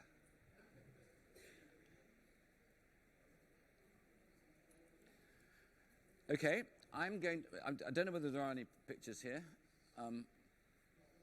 That was the Eden Project. I'm going to speak a little bit about the Eden Project, but not a lot. No, I will hold it. What I'm going to talk about, because I've only got 20 minutes, is I want to talk about the marvelous things I've seen over the last 2 years, simply because I can. A lot of people try to sound important about sustainability, and for me, the story of sustainability is simply about whether when you get up in the morning, you feel confident and optimistic about the world that confronts you. I said earlier today that a very good friend of mine, Bill McDonough, always said about the word sustainability that if your relationship was described as sustainable, you should be very depressed, because actually life should be much more joyous than that. So I want to start my first story in my journey around the world of optimism in Ireland. I've seen such amazing things. I want you to come with me to Ireland, to a place called Brugna Boynia. Brugna Boynia is one of the most famous Neolithic prehistoric sites in Europe, and there is a very famous big tomb there called New Grange. And New Grange, which is built on this river, which was once very rich in fish, is one of 3 enormous mounds for megalithic tombs. People are buried there. A lot of people are buried there. And a friend of mine, 4 years ago, bought a big estate with a house that was falling down in the middle of it. And he has since spent more money on archaeology than anybody in Ireland, ever. Why would you do that? Well, he did that because he was really interested in a story. He wanted to find out whether this place with these amazing tombs was important for a specific reason. And they excavated all the fields and they found traces of very, very early agriculture going back to about 6,000 years from now. While he was doing that, he decided that he would plant a few trees. And when he dug the holes for the trees, he discovered something very weird. There were no worms. That's a very bad sign for your land. And it made him go a bit mad. He decided that he was not going to restore his house, he was going to restore the land. And he developed this mad passion for measuring everything, to the point that today he can tell you what is in almost every single square meter of his 600 acres. That is astonishing. He can measure the biomass that grows every year to the ton. He can measure the increase in biodiversity by numbers. He can tell you about the fertility of the soil. And let me tell you about the fertility of the soil, because what he did was he realized that soil likes pig's piss. But it likes pig's piss when there's no ammonia. So he built a plant that took the ammonia out and he injected all his 600 acres with pig urine. And then he bought a lot of worms. And he put the worms on the land so that today the land is seething with worms. Seething with worms. Now, for those of you who don't know about worms, worms eat soil. And when worms eat soil, what they crap out is beautiful soil. So you've got to imagine 600 acres that was capable of growing almost nothing, that today, 4 years later, is incredibly rich. I mean, it's unbelievably rich. 3 years ago, he started to restore one building. If your lives depended on it, you would never guess what he restored. It was a racetrack for horses. Why would you do that? For those of you who do not know Ireland, it will forever be a mystery. But the Irish adore horse racing, just like many of the citizens of this fair place. He rebuilt the racetrack because he wanted to invite all his neighbors to come to the horse racing. In the first year, 3,000 people came to see the horse racing. This year, 7,000 people came to see the horse racing. And I wonder whether you could guess how much he charges to come and see the horse racing. 5 minutes.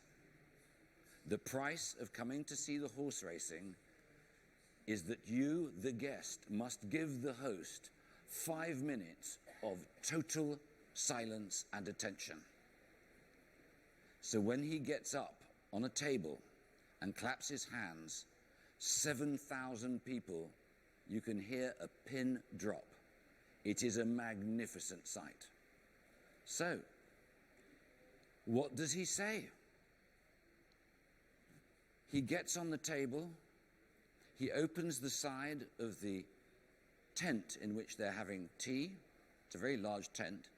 And he points at the 3 enormous tombs. And he looks at these farmers and he says, "My friends, these are our relatives. There are relatives buried here from 6,000 years ago.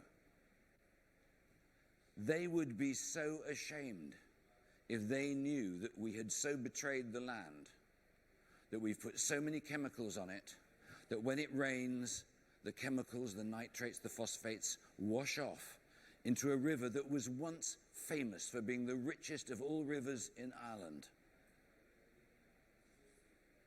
Now, 4 years ago, on a patch about as big as this, we poured 1 gallon of water. The soil absorbed only about 2 pints. The rest started to wash off the hillside. Today, this year, I saw something which I would never have believed to be true. He poured 20 gallons onto that big, and the water just went straight into the soil and was absorbed. That soil was now containing the water. The water flows in that soil were no longer leaching down to the river and killing the fish. And he said to the people, he said, "Did you realize all those bumps of stone in that river, they were built 6,000 years ago. We used to harvest the fish in this river. We used to harvest the freshwater shrimp. Today, this year, the salmon are coming back. The shrimp are coming back. But the most incredible thing is that for 30 miles up the River Boyne, all these lovers of horse racing now know that they do not wish to disappoint their ancestors." Why am I telling you this?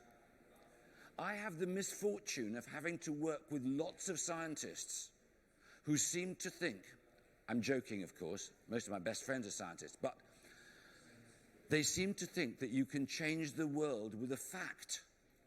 Facts change nothing. There are only 4 important words in the English language, and I'm sure it's the same in Arabic as it is in Chinese. We all have these 4 words, and they're the words that give everything meaning, and they're the words which we all know. We learnt at our mother's knee. Once upon a time. Everything is about story. If we are going to save, if that's the right word, save ourselves, if we are going to lead a civilized life, if we are to be those good ancestors, we need to start telling ourselves stories about our rediscovery of our nobility, our rediscovery of our clever, gentle ingenuity, rather than our capricious, avaricious appetite. The battleground we are all facing is a very, very difficult one. We have been trained to consume.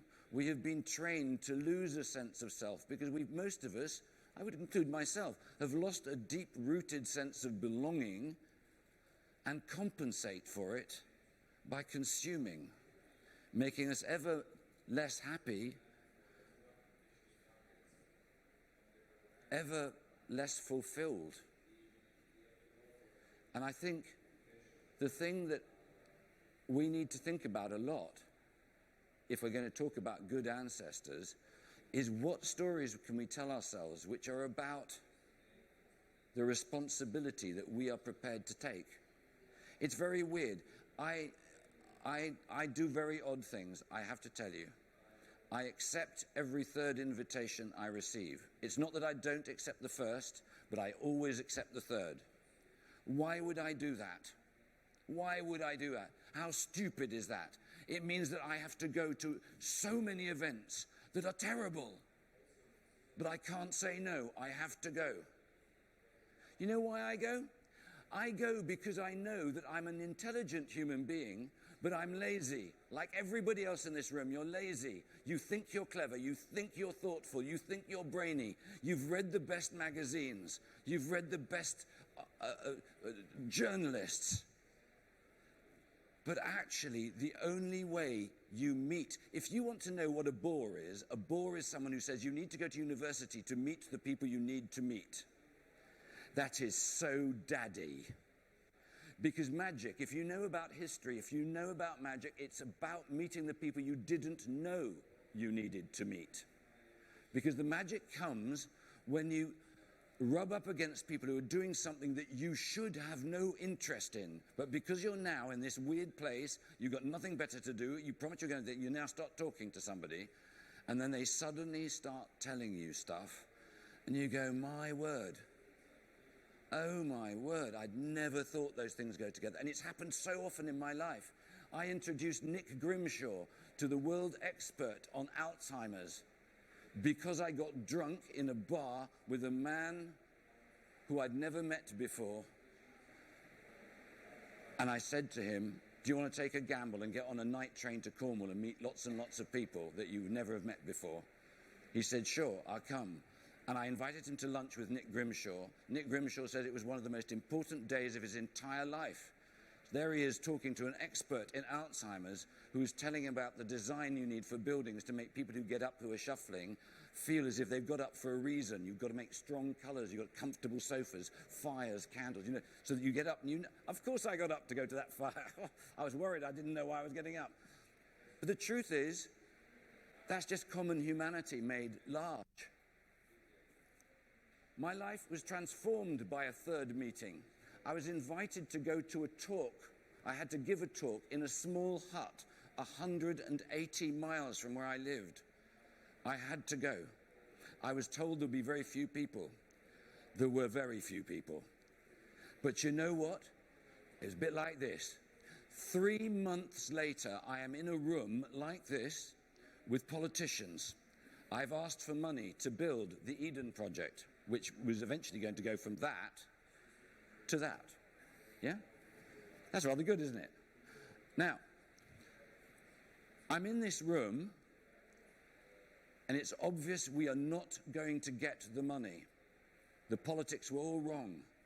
And suddenly an old man stands up in this room with maybe 100 politicians, and this is what he said. My name is Humphrey Temperley, and I am the chairman of Somerset County Council. And 3 months ago, I was in a hut near Taunton, and this man was speaking. He obviously cares about the wider region, not just his narrow geography. And I have talked to my colleagues, and we in Somerset will drop one of our projects if each of you will drop one each. My talk to 50 people and a dog in Taunton was worth £12.7 million. And it made the difference between Eden getting built and not built. But the thing about the third invitation, if there is only one thing any of you remember about my speech to you today, please promise yourself you will try this. Life suddenly opens up because by putting yourself in the jeopardy of meeting people that nature was going to prevent you meeting because it was not something you would have done, suddenly these unusual things happen and magic happens. Now the next bit of magic, which I want to talk to you about. I was accepting a third invitation, and it was to go to talk to the Tuesday Club in Edinburgh. For those of you who don't know Britain, the most right-wing club in the country is called the Monday Club. The Scots decided to be different and set one up called the Tuesday Club. So I end up going to Scotland to talk to a lot of people who've got a very different politics to me. But you know what? It was a hell of an evening. It was marvellous. And while I was talking at that evening, a woman said to me, "Are you leaving tomorrow morning?" And I said, "Yes." She said, "Could you stay for an extra 4 hours? I want to introduce you to somebody." I ended up staying an extra day, and I went to see a remarkable man. Now, you may not know this. In fact, if any of you do know this, I find it remarkable that if you filled up a German swimming pool with tap water from any of the British main water companies' tap water, they would close it down as being unfit to swim in. Our water in Britain is shit to a large degree. Why is that? Well, my next hero is a man called Howard Dryden. Look him up on the internet. He is a most extraordinary man. He is interested in fish farming. I don't know whether you know this, but last year 56% of all the fish that we ate in the world was farmed.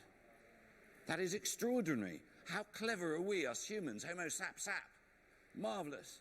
Anyway, Howard has this vision that every city in the world can become protein independent by growing fish. But if you're going to grow fish, one of the vital things is that the water is clean and that the feces and lice that normally attach themselves to fish are cleaned off. He started a PhD using sand as a filter. I'm going to bore you for a minute, okay, because this is really important. He's using sand as a filter. This experiment wasn't going very well. He was 2 years into his PhD. He was finding out absolutely nothing. Until, in a pub, he talks to a friend of his who's a filmmaker. And his friend says, "Would you like me to film your filter from underneath?" He said, "All right." So he films it from underneath, but then he slows, as you know, when you film, it's 25 frames a second. And he took it down to 1 frame a second.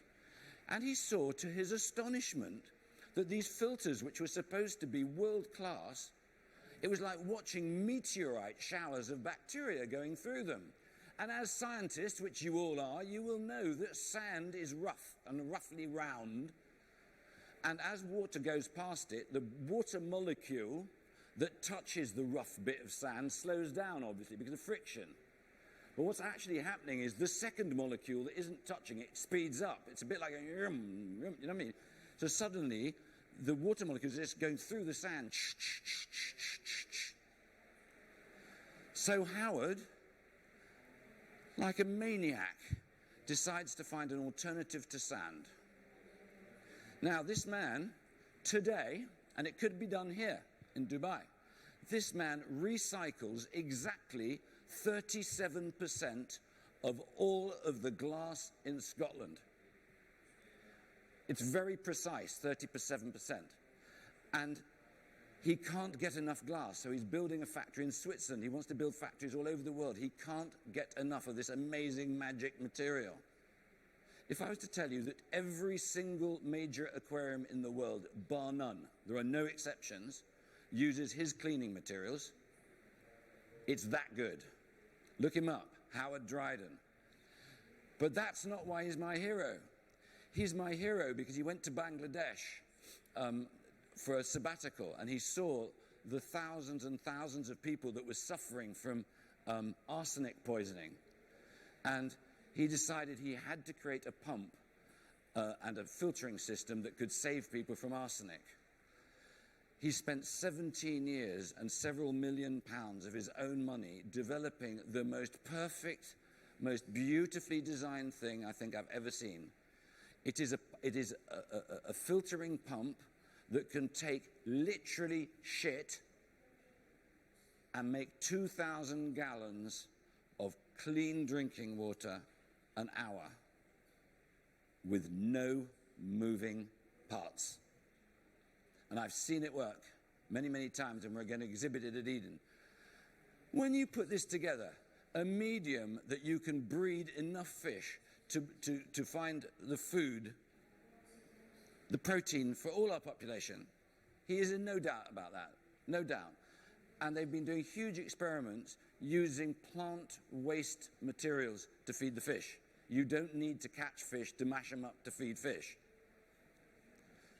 So, where did I start? I started with measurement, extreme measurement. If we're going to be environmentalists, don't let's be hippies, let's be scientists. Let's measure every damn grain of soil, every square meter, and work out how we can make the soil brilliantly fertile, brilliantly able to sequester carbon and manage water. I've now told you about the filtering of that water and the potential for that. At Eden, we have just got permission to create our first geothermal deep well, which is going to be 4.5 kilometers deep. The temperature that you get down there, everybody knows, every schoolroom in the world I go into, I do it all over the world, and I say, do you think it sounds like common sense if the middle of the world is really, really hot, that we can just go down there and we can take the heat? And everybody goes, why haven't we done that before then? And you go, well, some people have, but we could all do that. Do you know how exciting the destruction of the fossil fuel industry is? This is the wrong part of the world to be saying this, but why it is exciting is that the drills that are necessary and are so expensive to hire will become cheaper. And when they become cheaper, you will be able to reach deep geothermal temperatures down to 6 kilometers, and the whole world will be able to benefit from it.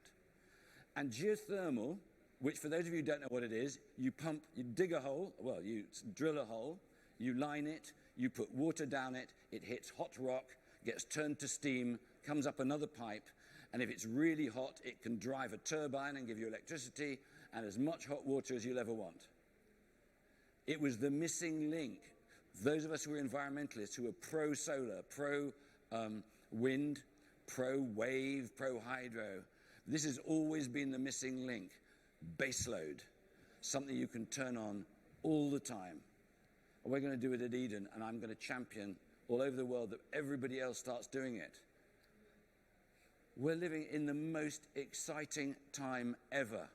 Ever. It is stupendously exciting. And I want to end my talk by talking about rubbish newspapers. I don't know whether you have them here, but in Britain we have some really bad newspapers. Really bad. They're the ones that always used to write about Princess Diana and film stars and all that sort of stuff, right? They will tell you that if you go into hospital, it's highly likely that someone will leave a bit of equipment inside you. That at the end of your road, there will be cocaine dealers. That everybody is violent. Everybody wants to burgle your house. We're dying. It's doomed. The world is never as good as it was before. The past was always some better place. It wasn't. Just get wise. Do you want to go to a dentist in 1860? No. Now is really good. But the one thing that neuroscience is teaching us right now is something very weird. That our brains, well, it's so safe to be alive now. It is so safe that we've now become addicted to hearing bad news because it is the only way our brains can train ourselves to become fit for dealing with the torments. Is there a parent in this room who has not imagined the death of their children, the death of their dog? Where do you have to do that to make yourself fit to deal with the sadnesses, to be able to cope, to become resilient? So what I would say to you to end is Eden that you saw before, I know you can go back, was that, okay? It was that. 200 foot deep, China clay waste, mineral pollution, no soil. An ordinary bunch of people, believe me, we are very ordinary. They call us visionary. The only thing that is visionary about us is that we believed we could talk to civil servants and persuade them to say the word yes. And we did. We raised £144 million. But why this is magnificent is we created 90,000 tons of soil. And I've explained to you how magnificent soil is. We planted the biggest collection of economic plants the world has ever seen in one place, and hardly any of them have died. We have 1.5 million people a year come to see this. We have created £2 billion of new wealth through this over the last 20 years. It's a success. And it's a real success because we're very political. We insist on local supply. We insist that companies that live within 30 miles of us make everything, they do everything except coffee. You can't do that. But it's really important to be political because if you're political, suddenly all your neighbors have a reason for you to survive. And they suddenly see a market they can reach that they never could before. So you're building the strength. And that is what is called community. That is what is called digging roots deep into the ground and getting a sense of our intertwinedness. And that gives you meaning and belonging. And suddenly people actually feel enriched. And you find cultural activities going on all over the place. And people want to come there. They want to be there. They want to smell the air. So that's my last word. The secret of changing the world is not building that and turning it into that. I've turned it off, that was good, into that. That's not the point. The point is to remember that we are a storytelling ape and we need marvelous stories. And one of the best ways to start a great, great story is to start with something small that is almost pointless and irredeemably beautiful, and it makes everybody smile. Because actually what you're saying is we're all human beings and we love all this stuff and we're pretty clever, and it's really lovely to have a chance to prove it.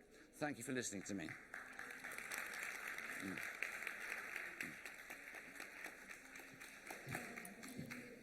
Thank you, Sir Tim. الجلسة الثانية راح تكون باللغة الإنجليزية، فاللي حاب ياخذ الترانسليشن باد على قناة الأول. In English, so whoever needs a translating pad, it's going to be actually there. الحضور الكريم موعد. Ladies and gentlemen, now we move to the session number 7, titled From Numbers to Names, the Use of Technology and Information for Better Days for Our Countries. The speaker will be Juan Carlos, the former President of the Republic of Panama.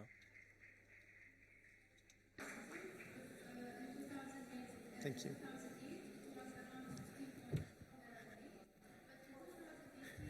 Thank you. Thanks for coming to this event. It is an honor for me to be here today at this Knowledge Summit, thanking the Mohammed bin Rashid Al Maktoum Knowledge Foundation, and especially for all of you for spending this afternoon with us here. I'm an industrial engineer graduated from Georgia Tech in the United States. And I would like to explain why I'm giving this conference this afternoon. The title of the conference is the use of knowledge and technology to achieve the SDGs. But before sharing with you the conference, I would like to explain the title of this conference. As an engineer, we love numbers. We love statistics. We always talk about numbers. And when I was preparing to run for president, I have many meetings, and I will always remember a meeting with my health team. We had a meeting with all these doctors that were preparing my healthcare plan, and in my country we have 4 million people, and they presented to me that 200,000 people suffer from diabetes. Even though that we have 60,000 people in a country of 4 million working in the healthcare system, we just knew 10% of the population that was affected by diabetes. So we have the numbers, big numbers, 200,000, but we just knew about 20,000. So 180,000 people didn't know they suffer from diabetes. So I asked them, who are they? Where they live? What medicine are they taking? Are they being treated? So that's the main reason why I'm giving this conference this afternoon, because I feel that the future of public life is changing from numbers, statistics, to names, to identify who are the people suffering. As I mentioned in the conference before, I think the future of politics is not about ideology. It's not about center, left, or right. It's about the problems that affect the people. And I will share with you another story. When I was a very young student at the university, at that time, Japanese food was not known. People didn't know Japanese food. But my house was very close to a Toyota facility. So there was a very good Japanese restaurant. So I love Japanese food. I started eating Japanese food every week. But at that time, 18 years old, I didn't know sodium was so bad for your health. So at 35 years old, as campaign manager for a friend of mine running for president, I went to a doctor. He took my blood pressure, 140/90, and he told me, you have to avoid stress, avoid politics, exercise 3-4 hours a day, have a healthy diet, and since you're not going to do it, you're going to take a pill. So I've been taking a pill for blood pressure, for high blood pressure, for 20 years, and I haven't had a single incident of that. So I was lucky to learn at 35 years old that sodium was bad for your health, that you cannot take the rice when you eat a sushi and put it from white to black, because that's what kids do every day. When they get 35, 40 years old, then they will suffer from high blood pressure. So the idea of being able to identify our population, get to know more about them, use data to be able to identify the illness and the pathologies that affect our people is the reason of this presentation. And that's mainly how I found, as preparing myself to run for president, that we have a lot of numbers, many statistics, but no names at all. We have 17 SDGs, and all world leaders now are focused in investing the wealth of our countries, our natural resources, to be able to achieve the 17 SDGs. But there's one of them, and it's the only one that has a direct impact on 10 of them, which is number 3, good health and well-being. Healthy population is the key to be able to achieve the SDGs for any country, because if not, all the money that you need to invest in schools, roads, massive transportation will be invested in taking care of your population. So if you implement preventive health care in your country, this is what is going to happen. Spain, 87 years is the expectancy of lifetime in Spain. 2 reasons. 1, preventive health care. 2, promoting the Mediterranean diet. Olive oil, wine, fish, vegetables, fruits. It's simple. It's not complicated. But we need to share this knowledge with everybody. Not when they're 40, 50 years old, when they're 12, 15, schools, everywhere. Try to train our people to be able to understand more their body, what they eat, how they're living, how they are exercising every day. And that's, if you see the different healthcare system, Spain moved to number 1 even above the United States with order wealth, because Spain has done the right thing in the past years, especially in preventive healthcare. And to be able to achieve the SDGs, if we achieve number 3, then we will be able to impact 10 of them. Why? Because when we work for a healthy population, we can fight poverty and hunger. We can improve the quality of education of our people. We can improve water and sanitation. We can increase employment and economic growth. We can support industry and innovation. We can reduce inequalities. We can build more sustainable communities. We can educate responsible consumption and production. And we also can create different partnerships between public and private sector. So number 3 has a direct impact on 10 SDGs. So this is the key. And it's simple. And it's amazing today how we're using data for everything. In my country, 4 million people, there are 9 million cell phones. So 2.2 per each citizen. It's the amount of money being spent in data, I don't know, we're talking about billions of dollars.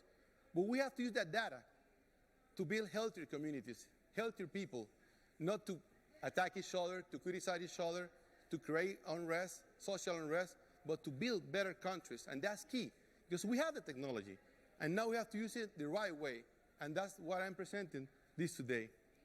I will share with you an experience in my country.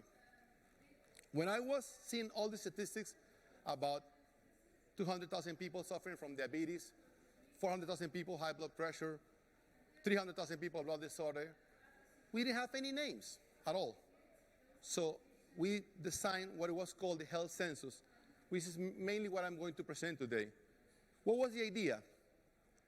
We don't have to wait for people to come to a hospital to ask for a prescription. We have to go to them.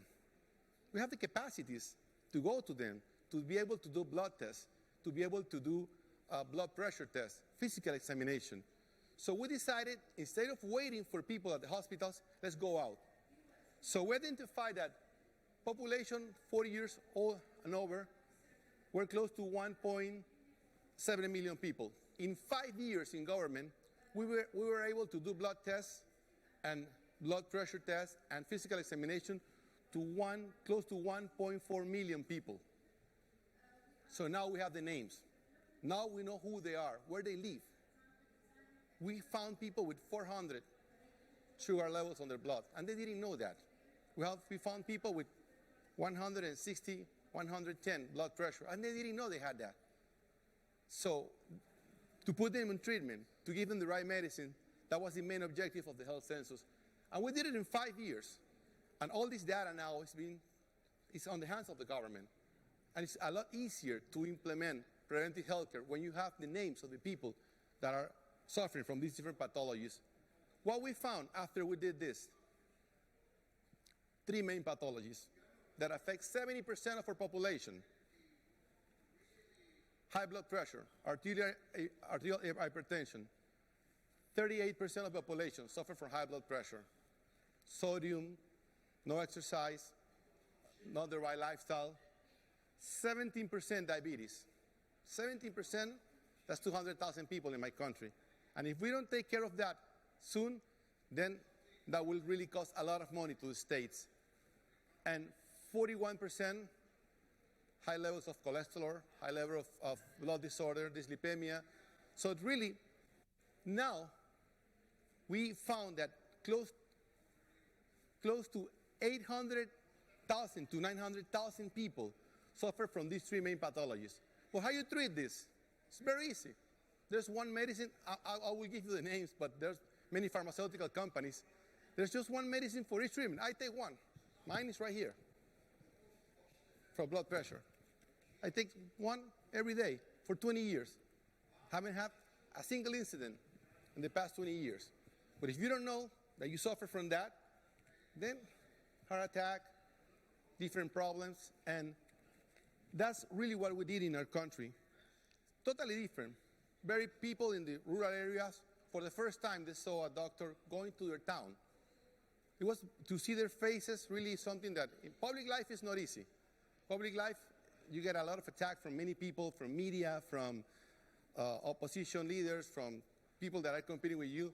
But when you go out and you see people being tested, their blood tested, their blood pressure tested, and then they get the treatment, the prescription, and they then end up living a healthy life, that's really something that makes you feel good. What causes the main disease? Sugar, carbs, salt, sodium, fats, lifestyle, and nutrition. Just these 5 items will give you these results. 70% of the population of our country sick of 3 pathologies.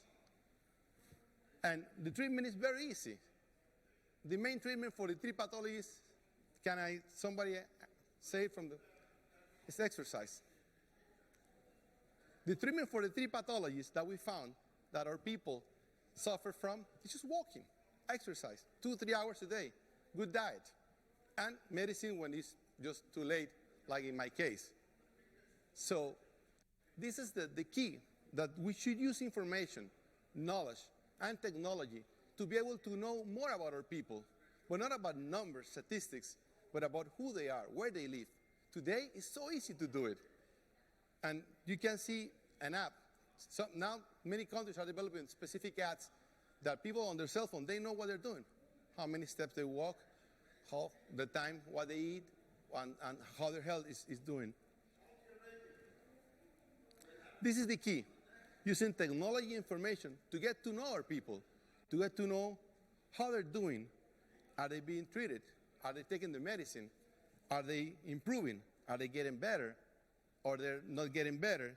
It's very important to use the effective use of communication and technology by healthcare and public health professionals can bring an age of patient and public-centered health information and services.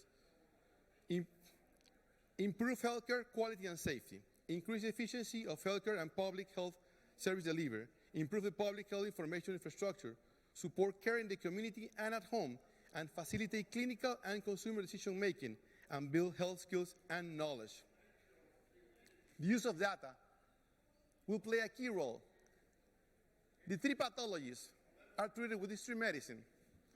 But it's key to understand who needs to take that. Metformin for diabetes, lisinopril for high blood pressure, and Crestor, that's a specific brand. It's not, I'm just giving the example because it's a well-known brand, and Crestor for blood disorder. So, but what is the challenge?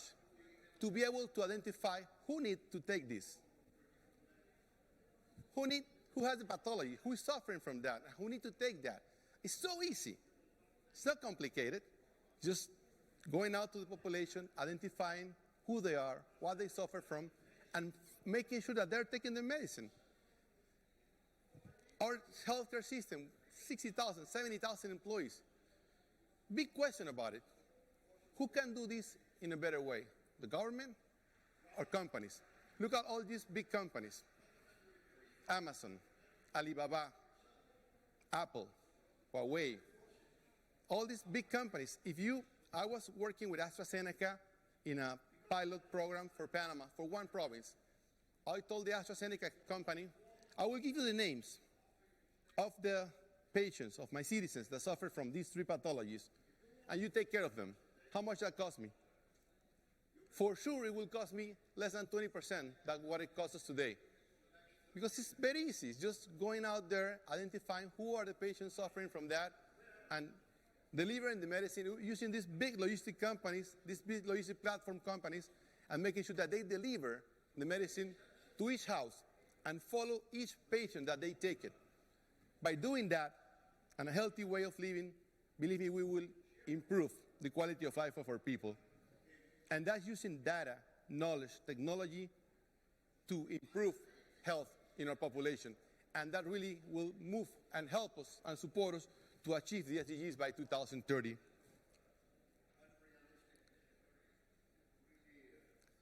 Cities, exercise. I heard here in Dubai, the government is really promoting that. Every Sunday, let's walk. This is the best treatment for the 3 pathologies that we found. It's the best treatment for blood pressure, for diabetes, and for blood disorder. Exercise, good diet. But we need to make sure that our citizens understand what they have, what they're suffering from. But the best and the most important thing is that the government understand what is affecting their people. Not numbers, not statistics, names. Names. Today, police, immigration officers, they control.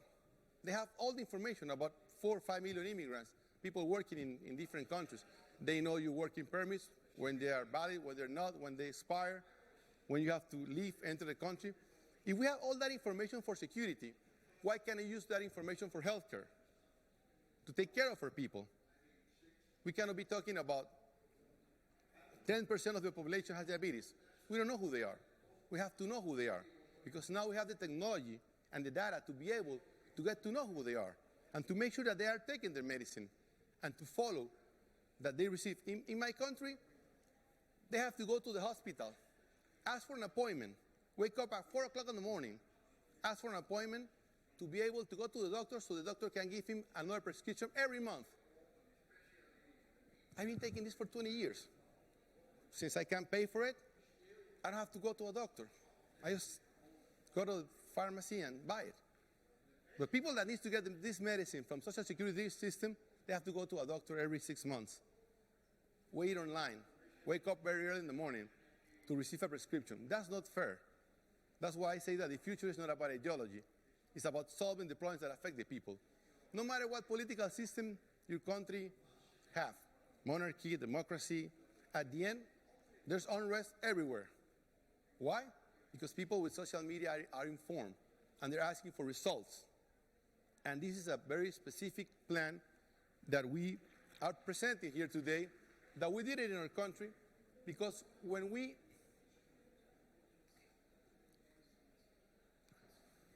you cannot imagine how happy these people were.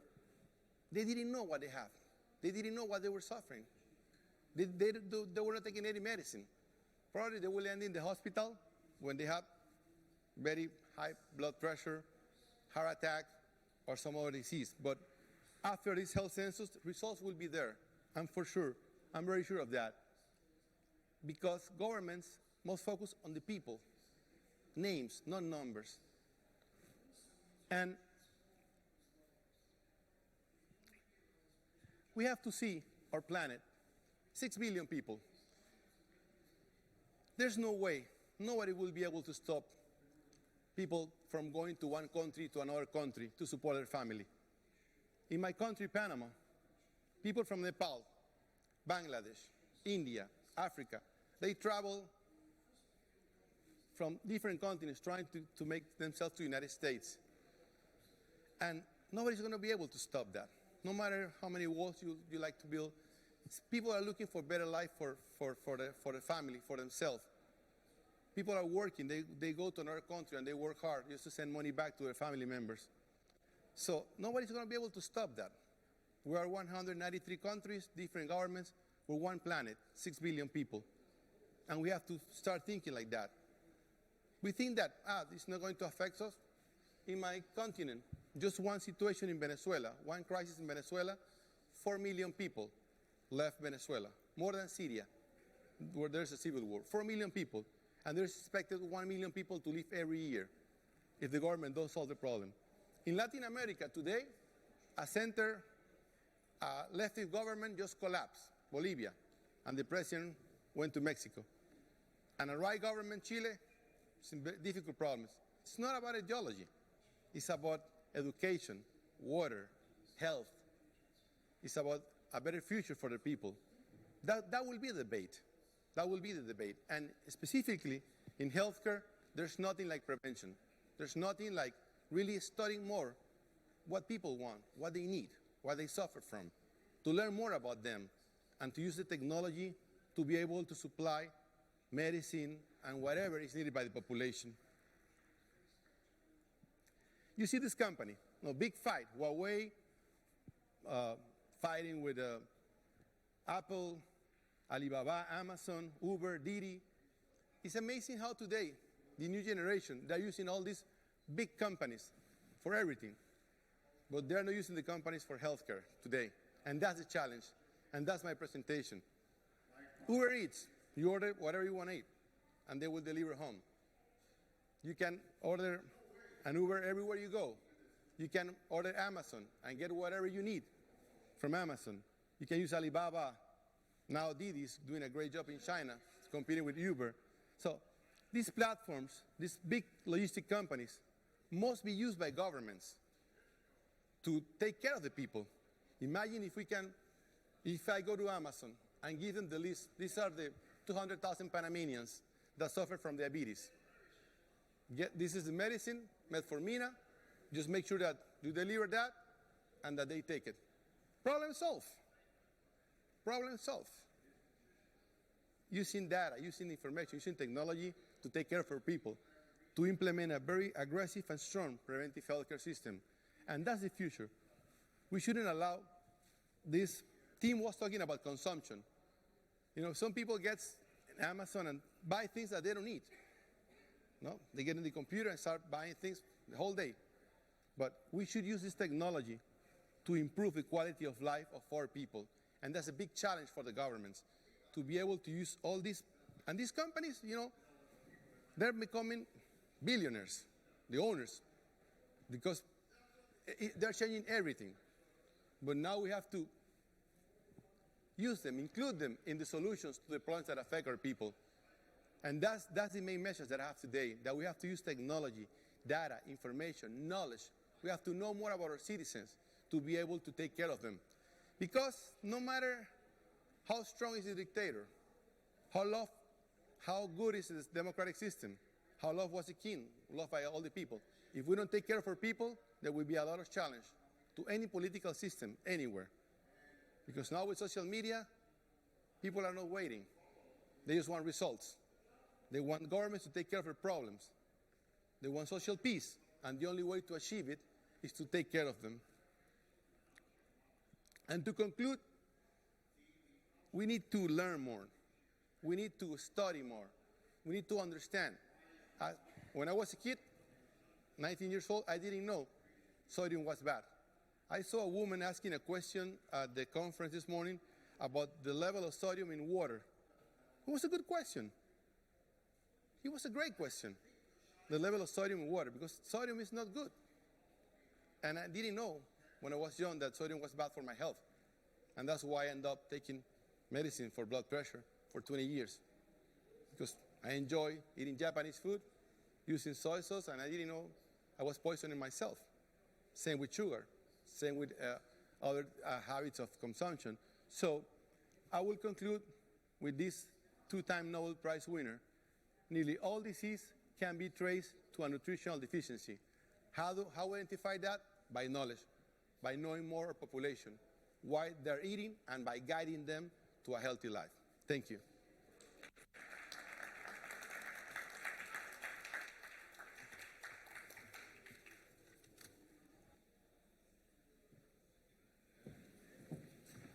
شكرا معالي خوان كارلوس. Thank you, Your Excellency Juan Carlos.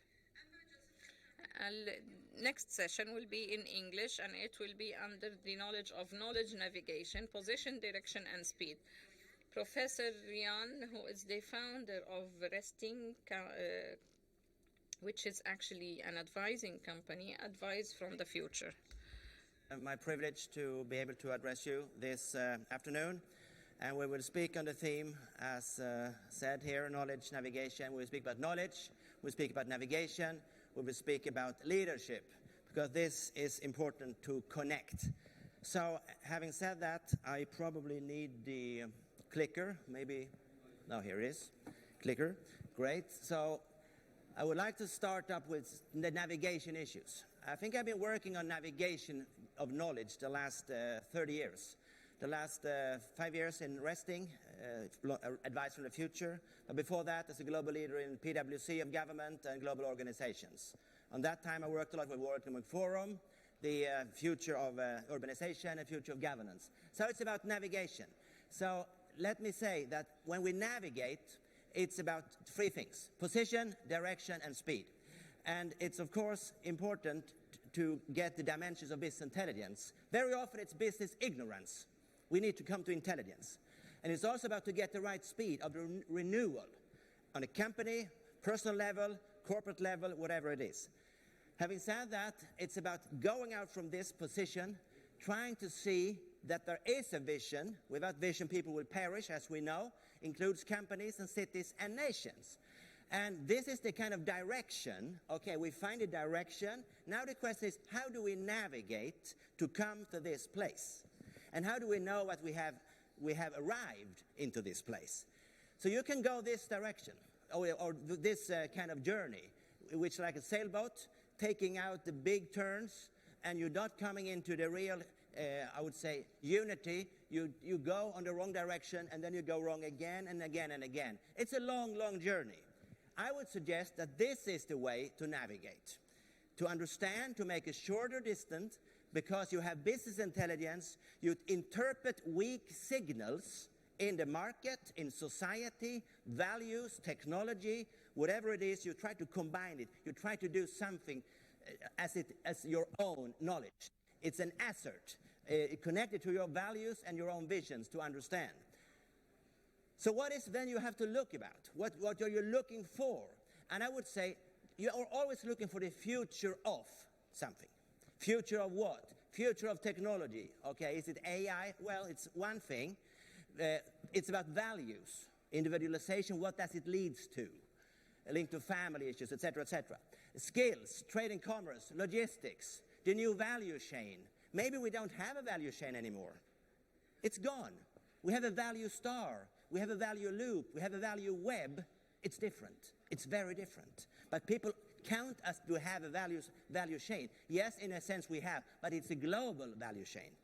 It changed everything. Industries are different. We had healthcare. Today we have well-being, as we heard from Panama. The well-being industry is huge. Includes the Nike shoes with some chip in your feet, in the shoes, to connect to your cell phone, and so on and so forth. We go from, I would say, transportation, public transport, aviation, automotive, into mobility industry. So that's examples of how do we navigate our future of technologies and future of skills needed in your organization, and so on and so forth. So it's about knowledge and it's about navigation. And the question is here, do we use this kind of technology as a couple of 100 years ago was invented? Or do we use this technology? It's a GPS. We are online, we are kind of, I would say, interactive. With this methodology, we are proactive or reactive. It's a different approach to navigate, to understand and interpret the different sources, to interpret the weak signals, or what is happening. What do we understand? So I would suggest we have both methodologies. We need the old time, the old wisdom, we need the new technologies, we apply it in a new way, and we connect it. And something will happen right away when we do so. This is a city. Who knows what city this is? City of Ragusa, Dubrovnik, on the Balkans. They had sustainable development in this city because the mayor sent out 38 dragomans to check out around the Mediterranean Sea what is going on in the nations in Europe, figuring out what kind of financial things, what kind of social, intellectual, environmental, technological, cultural, and they had, you can say, a holistic view on capitalism. Different capitals, human capital, intellectual capital, infrastructural capital, and so on and so forth. So capital does not mean money, it means head. The head of environment, the head of human, the head of innovation, the head of intellectual capital, and so on. So they have 512 years of sustainability. And when people came and tried to make war with them, they told them, please stop. We give you some knowledge. And they remained in peace. We later know that both the First and Second World War started on this spot. So it didn't work all the way. But I would say the knowledge analysis, the business intelligence was the key for this city. And I think it's a role model for us looking into the future of what is going to happen. So if we take Ragusa, in a sense, and apply it to the modern city of today, we talk about different kind of cities, and it should be intelligent and livable for the future. And it's about sustainable cities. We've heard it over and over again, and that's right. That's very relevant. But you connect it to inclusive cities, Yes, you can connect it to resilient cities. You can connect it to the smart cities. And then it's about here, right here. What is the smart city of the future? Is it a community or is it a digital prison? Because all technology now knows everything about you, where you are, what you do, what you think, what you say, where you're going, where you have been. And it's a perfect match. This is it. Is it also about the knowledge cities, as we heard of, the new initiative for Dubai? And it's about the wise cities. I think that's even greater, because wisdom is more important than knowledge. But without knowledge, we cannot gain wisdom. So the question is, and we can connect this to the issue which was discussed by Professor Lauren Probst about skills. The word skills means the power of discernment. So the question is, when we navigate, can we discern between stupidity and wisdom? What to apply, not to apply. All knowledge is out there on the World Wide Web. What to use, what to utilize, what to refine, what to store, what to develop, and how to cultivate this knowledge. That's the question. So Japan speaks about wise places, not smart cities, which maybe is an indication of something right now. And it's also about sensitive cities. Now we put the sensors everywhere, in the paper bag, in the trash cans, on the cars, in the fridge, on the bottle of milk and so on. Everything is connected. Internet of Things is here. It's great, but we need to look for the right regulations, the right ethics to get this right for the next season, because it's just started and there will be an exponential growth of a number of units and devices being connected. And the latest word, I think, regarding cities, which was quite far away from Ragusa in the 1200th century, it's about the brain city of brain. So the city is like a brain who walks and understands and takes actions. This is about both humans and robots. And here again, we need to see, well, how can we discern the difference between those dimensions of technology? Intellectual capital, IC. So if you see, I see. Intellectual capital, a tool for navigation. And I would say on the base level, it's intelligence capital. Social renewal, creativity, social intelligence, culture of openness, and so on and so forth. This is about society dimension. The next about structural capital, which is working when the guy's gone home from work, it's still there. It's not linked into their heads. It's in the structure. It's methods. It's concepts. It's processes, and so on. This is about the organization of all capital. And you can go for then the human capital, because without humans, nothing will happen. And this is about the professional competence, social competence, leadership, and so on. And this is about the individual level. So we need to have a business intelligence and knowledge navigation on all these three levels. And but one thing in common for these levels, and that is relationships. Relationship capital is the key thing to being able to navigate. Think about a ship. The word leadership comes from a leading ship. Are you working on a leading ship or not? On a leading ship, the people on the boat are doing the right things, dealing with different things, checking out where we are going, steering the boat, and analyzing and helping the engines or the sails to get right. So having said that, I would conclude for the first pieces here that we need to, as human beings, see that data and the whole thing of technology and big data lakes and so on and forth, it's very, very key important for us to make progress on every level, which means you can say that this is probably the world's most, valuable resource. And the question is, how do we deal with it? And I would say we are drowning in data if we lack wisdom. So this is about how we can extract, analyze, and take this knowledge out in a good way for the right purposes and reasons for the good of society and mankind. And you can also say that everything connects. Yes, of course, the navigation you will have of knowledge in different dimensions has a very strong digital dimension because of what is going on in society. So whenever things connect, you have to maybe understand more and more about these things. It's about AI, artificial intelligence, IoT, Internet of Things, virtual reality, augmented reality, big data, face recognition, blockchain, and we can go on and on and on. The cobots, by the way, collaborative robots. It's a kind of human being in a technical shape with metal and silicon and stuff, and then you have the humans. So how do they work together? How do we apply the sensors on the right places, getting the right information, not displaying all the data where we shouldn't display it? So open source is the most important thing, but you need the right boundaries for a city level, for a national level, for industry level. And in 1 minute, it's interesting to see how much happens on the World Wide Web. It happens a lot, really, really a lot. And I would say that this is all about what is happening now. Now. And then you can just extrapolate a lot of things. This is an incredible speed. Acceleration, exponential growth, etc., etc., etc. This is an incredible speed. What's the point for your navigation? Take a step back. Reflect. Think. Is this good or not?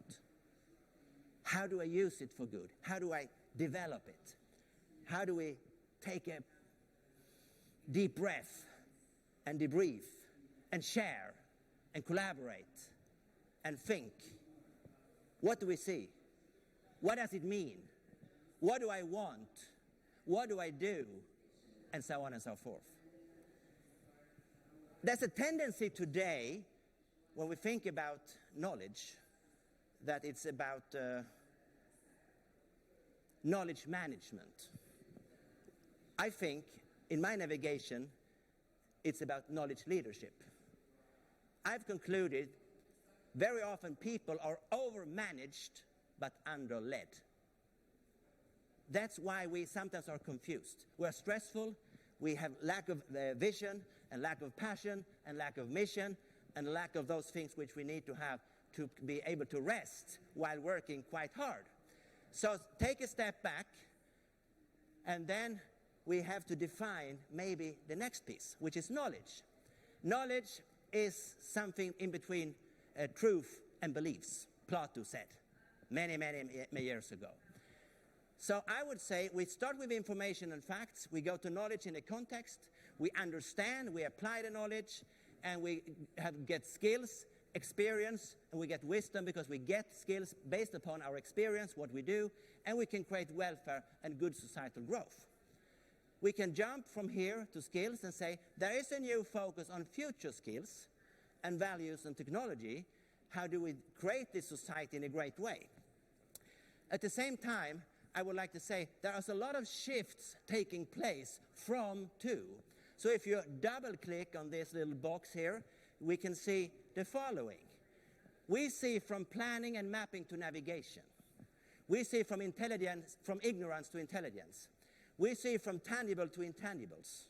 We see from explicit to tacit knowledge and weak signals. We see from industries and sectors to ecosystems. We see from a personal profit to a collective purpose, building society, building a company, building a community, from general education to personal skills, from boundaries to in-between spaces. If you should remember one word from this session, remember in-between.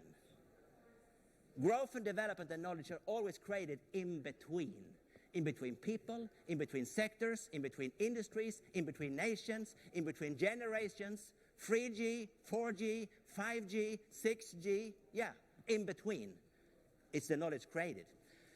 From knowing to the unknown, and from structures to relationships. We are human beings, we are social, we like relationships. We also see from centralized hierarchies to knowledge networks.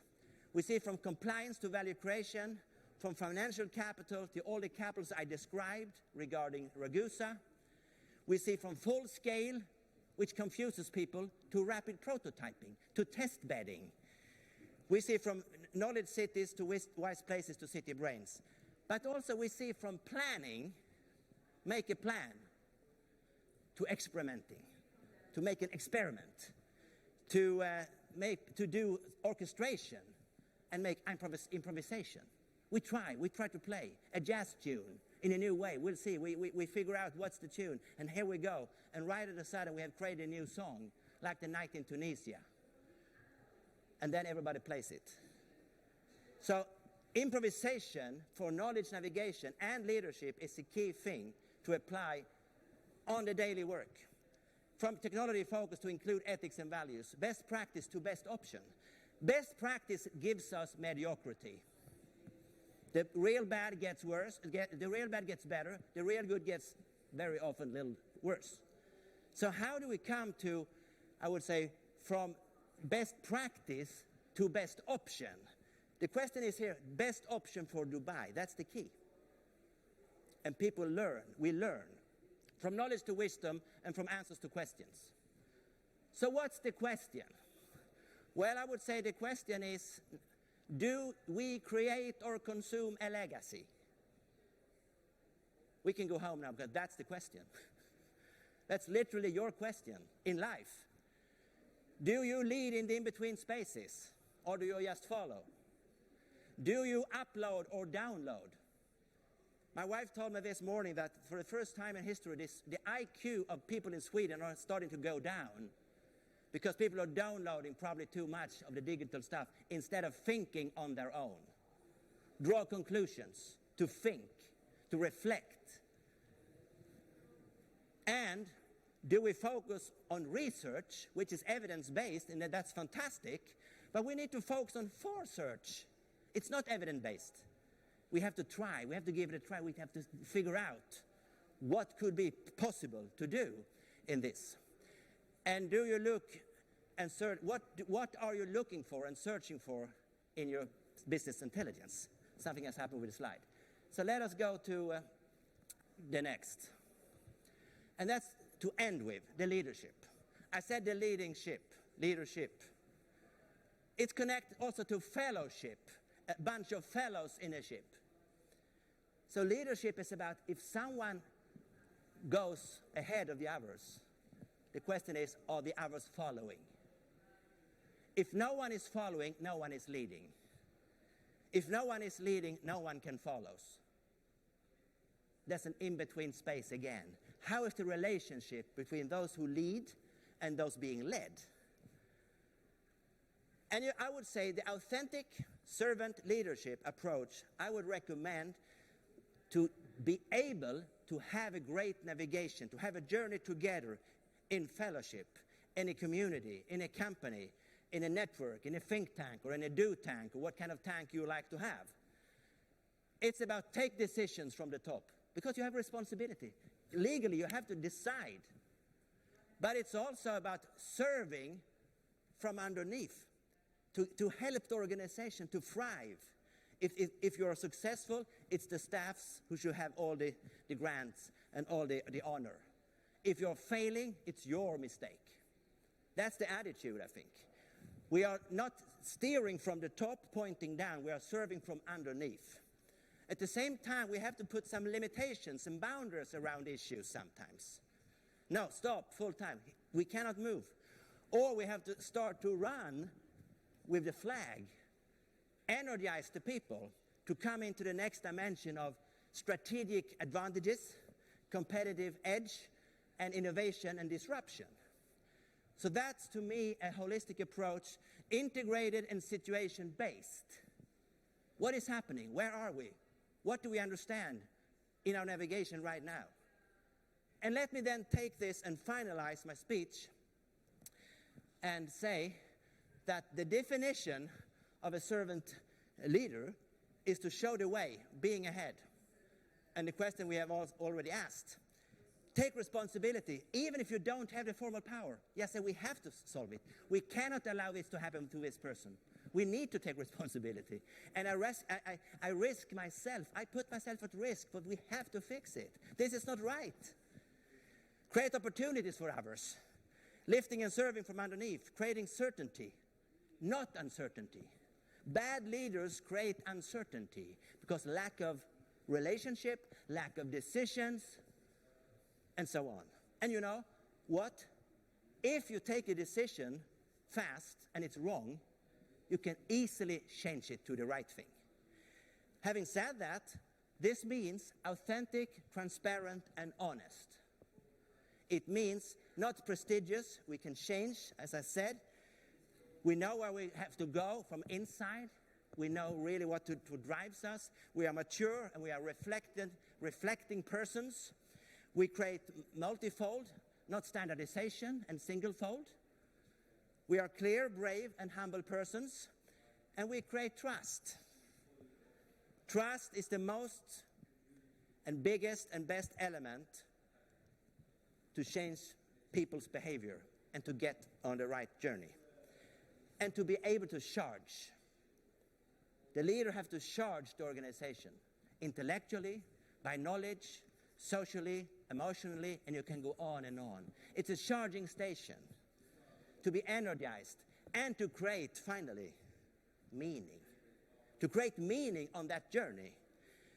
So I would say, thank you very much, and go and create a great future, create a legacy, be bold and brave and humble. Thank you very much.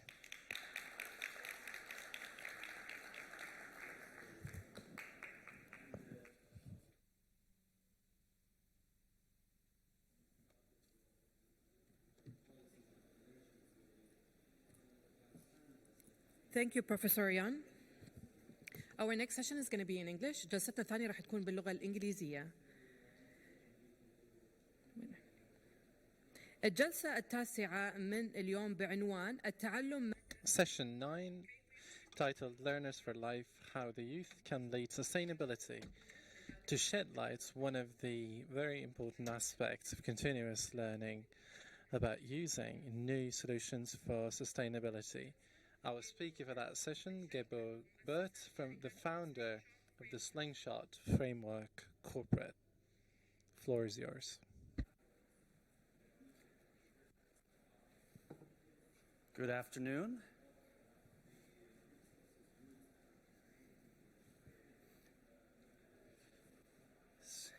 Here we go. Welcome, and of course, thank you for having me as well. We have a nice, intimate group here, so I really want to have a stimulating journey together. What do you think of the title of my presentation? I changed it a little bit to make it a little bit more provocative, so hopefully it's arousing your curiosity. It's all about how to convert our vision, our mission into reality. And what I'd like to share with you are what I think are 4 key drivers, 4 key principles that will make us able to turn vision into reality when we're talking about sustainability, and then to give you a few examples of this in action. Sounds good? Good way of spending our time together? Great. All right, so here we go. So the first thing I like to do is just, of course, reflect on the 17 goals that have been discussed, debated, and thought about in the last day and a half, 2 days of this conference. And on one hand, we can say that they're incredibly exciting and very, very positive. But on the other hand, we can also say that they are daunting, that they are overwhelming. They seem incredibly challenging. So I would like to get your idea, your opinion. So please raise your hand if, in your opinion, in your thinking, in the next 10 years, so until 2030, you think that we can make significant progress in at least 5 of the 17 goals that we have set out. So raise your hand if you think at least 5 of these will be realistically achieved. And look around so you can see that's maybe about half the group. Now, keep your hand up if you think that 10 of these goals will be achievable. So at least 10 of these goals in 10 years. All right, we still have a few hands up. And how about at least 15 of these goals in the next 10 years? We have one very, very optimist. Oh, and right up front. So we have a couple of pure optimists. That's great. But there's a great diversity of our thinking in terms of how realistic these goals are. So how do we go about achieving things that seem very, very difficult? And one thing is to draw inspiration from the past and to reflect on that as a point of departure. So I like to reference the first moon landing, which is very timely since it happened 50 years ago. And it all started by President Kennedy announcing in 1961 that within the end of the decade, a man would take a step on the moon, right? And at that time, the technology didn't yet exist to make this happen. U.S. has only put one person in space a month before, and not even in orbit. But by declaring such a exciting and seemingly impossible challenge, what happened? It kicked the collective imagination and creativity of the entire country into gear because a noble goal has been set and it was achieved. So in 1969, less than 10 years, so 8 years later, the first man, in fact, landed on the moon. And I think that there are really four things that drive this sort of achievement, and I call them the 4 I's. The first one is just that, imagination, engaging our imagination, which to me is this primal fuel we have for achievement. And this fuel is incredibly abundant, it's free and highly powerful. And our ability to engage it is a key departure point for achieving all the sustainability goals that we have set for ourselves. The imperative of lifelong learning, this idea of continuously reinventing, refreshing the way that we think, what we do, and being open and curious throughout our lives. 3, igniting mass engagement by shifting guilt to joy. In other words, by keeping the imperative and the urgency of all the things that sustainability is about, let's shift the dialogue from negative drivers such as shame, guilt, and fear to positive, such as enjoyment and happiness and collective achievement, because that will get more of the population on board. And number 4, take advantage of what I call the innovation shortcut. The innovation shortcut is combining already existing components in new ways to achieve our goals, rather than having to invent anything, which is risky, time-consuming, and expensive. So let me take these one at a time quickly. So here is a child drawing of Thomas Edison, who is considered one of the greatest inventors of all time. Among other things, he invented, of course, the light bulb, the phonograph, the electric power station, the motion picture camera, the jet ski, the iPad, well, maybe those last two, just seeing if you're paying attention.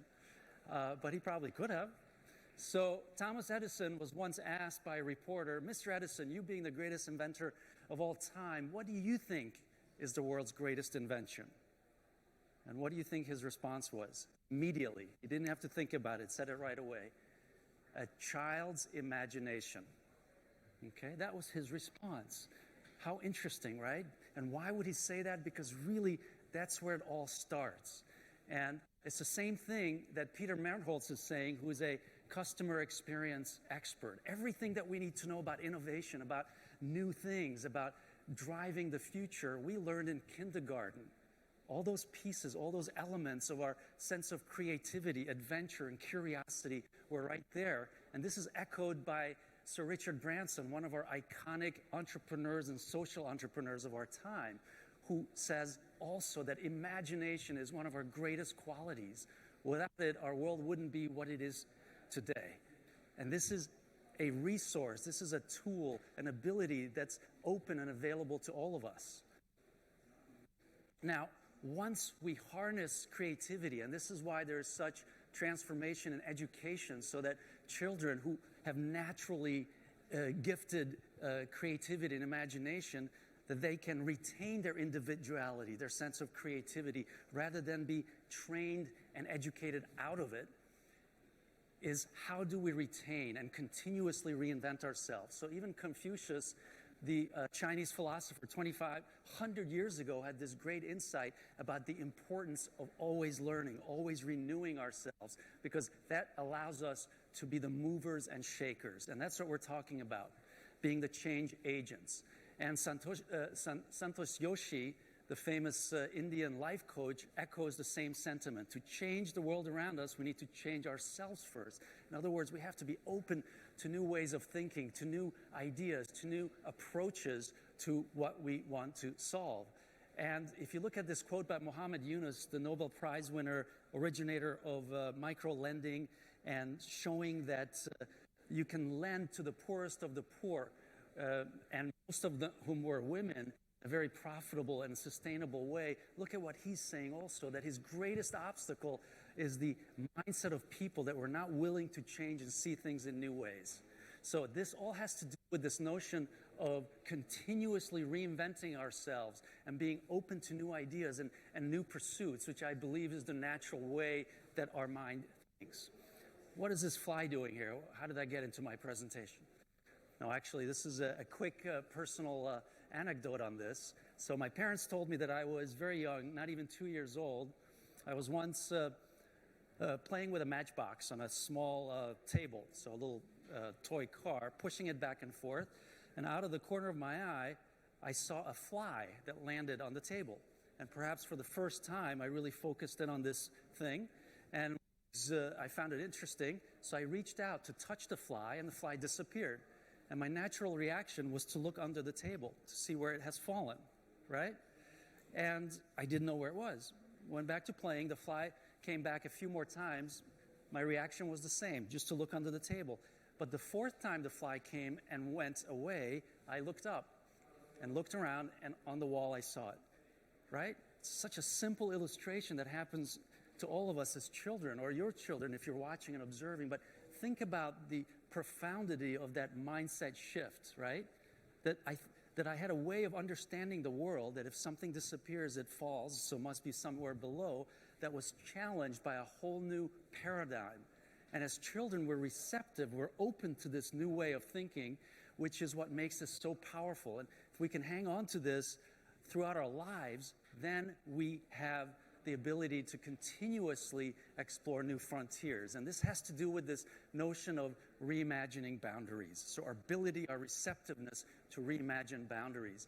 And I personally think this is such an important concept that I'm in the middle of forming a new entity called the Coalition of Lifelong Learning. So bringing together the best organizations and visionaries from around the world who are shaping the future of lifelong learning, so that the traditional model of learning in the first 20 years of our lives and then applying that is shifting so that we are going to be learners for life, always renewing, refreshing, pivoting in our ways of interacting with our environment and everything that surrounds us. So the third idea is this notion of how do we ignite mass appeal? Because that's one of the key things about sustainability. It has to be embraced by everyone. And for this, I think we can ask a very basic question, which is, what do people want in life, right? That is the ultimate question we need to ask, because everything we do should support and drive that.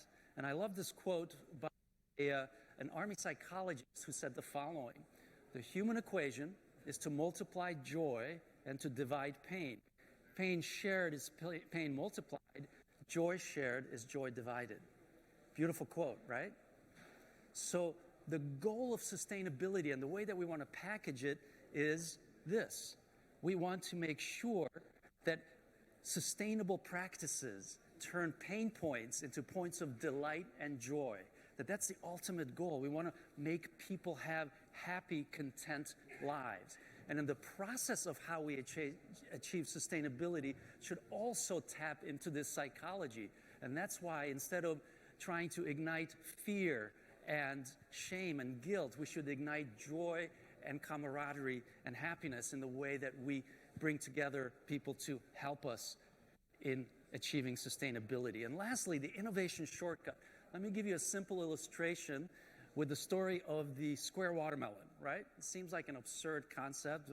Maybe you think it's not real, but it is. And it's from Japan, where you have an island with a lot of people and limited space. So the watermelon is a delicious fruit, but it has one major drawback. It's very awkward shape, so that it's hard to store, especially in apartments that have a little space. So a group of farmers not long ago asked the seemingly absurd what-if question. Well, what if we could make a watermelon square? Wouldn't that be great and solve this problem? And most everyone, not surprisingly, rejected this as just a silly and senseless idea. But these farmers pursued this idea and discovered that the solution was as simple as putting a watermelon seed in soil inside a cardboard box. And this watermelon would grow up and assume the shape of that cardboard box. Now, was this an invention? Did they invent anything? No. They took two ordinary existing things that has never been combined before, a cardboard box and a watermelon seed, right? Innovation shortcut. So let me show you how this works in the realm of sustainability, these four concepts. This is a picture of a school in Ghana. And one of the biggest problems in Ghana is that in the remote areas, these schools are off the electric grid, so they have no electricity, and when the sun goes down, the children cannot study. So it seriously curtails their ability to learn and the education system. So how do we solve this problem? What might be some creative solutions? And the one I like to share with you is this one. This is called Empower Playground, and it was introduced by a former executive from Exxon, from the oil industry. And what this is all about is bringing play equipment, so merry-go-rounds, to the schools on which the children play, and their movement, their energy is captured and then transferred into these smart LED devices through which children can then have light to learn when it's dark, right? So how does this capture the concepts that I shared with you? Well, it's an example of lifelong learning because this was started by a former Exxon executive who was searching for a completely new challenge and pivoted and wanted to do something here, right? And his experience through his work and his creative ability to see this problem in a completely different way was the breakthrough that led to this.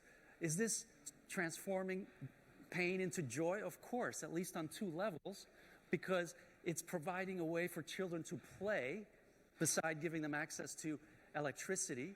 And in a sense, they also contribute to actually generating their own electricity. And of course, it's solving their key problem, which is giving them light so they can study. And of course, this is also an example of the innovation shortcut, because who would have thought that if you mix modern technology with an object of play, you actually get to solve a problem of lighting, okay? Another example is a company that I work with in England, which makes sportswear apparel, such as this t-shirt, out of bamboo. Now, what's interesting about bamboo is that it's the fastest growing plant in the world, and it's very good for the soil because it keeps the soil from eroding, unlike cotton, which actually does the opposite. And it has wonderful qualities for consumers because it is naturally moisture wicking, has a anti-perspirant, antifungal, and has an automatic temperature control. So this business owner that I was working with was already sustainability conscious, because what he was saying is that for every t-shirt purchased, $1 will be donated to help save the rainforest in Suriname in South America. But then we ask, how do we take this to the next level? How do we really engage and connect your buyers, your consumers, with sustainability? And this is what we came up with. What if, when someone buys one of the bamboo t-shirts, they also get a certificate of being the honorary guardian of 1 square meter of the rainforest. And on that certificate is your land number, your plot number, and on our website you can visit and see who your neighbors are, right? Who are the other protectors of the land right around you, thereby forming a community and conversation and joint experiences. Moreover, come to our website, and through the webcam you can see 24/7 the land for which you are honorably responsible for. You're the honorary guardian of. So you can see plants and trees growing.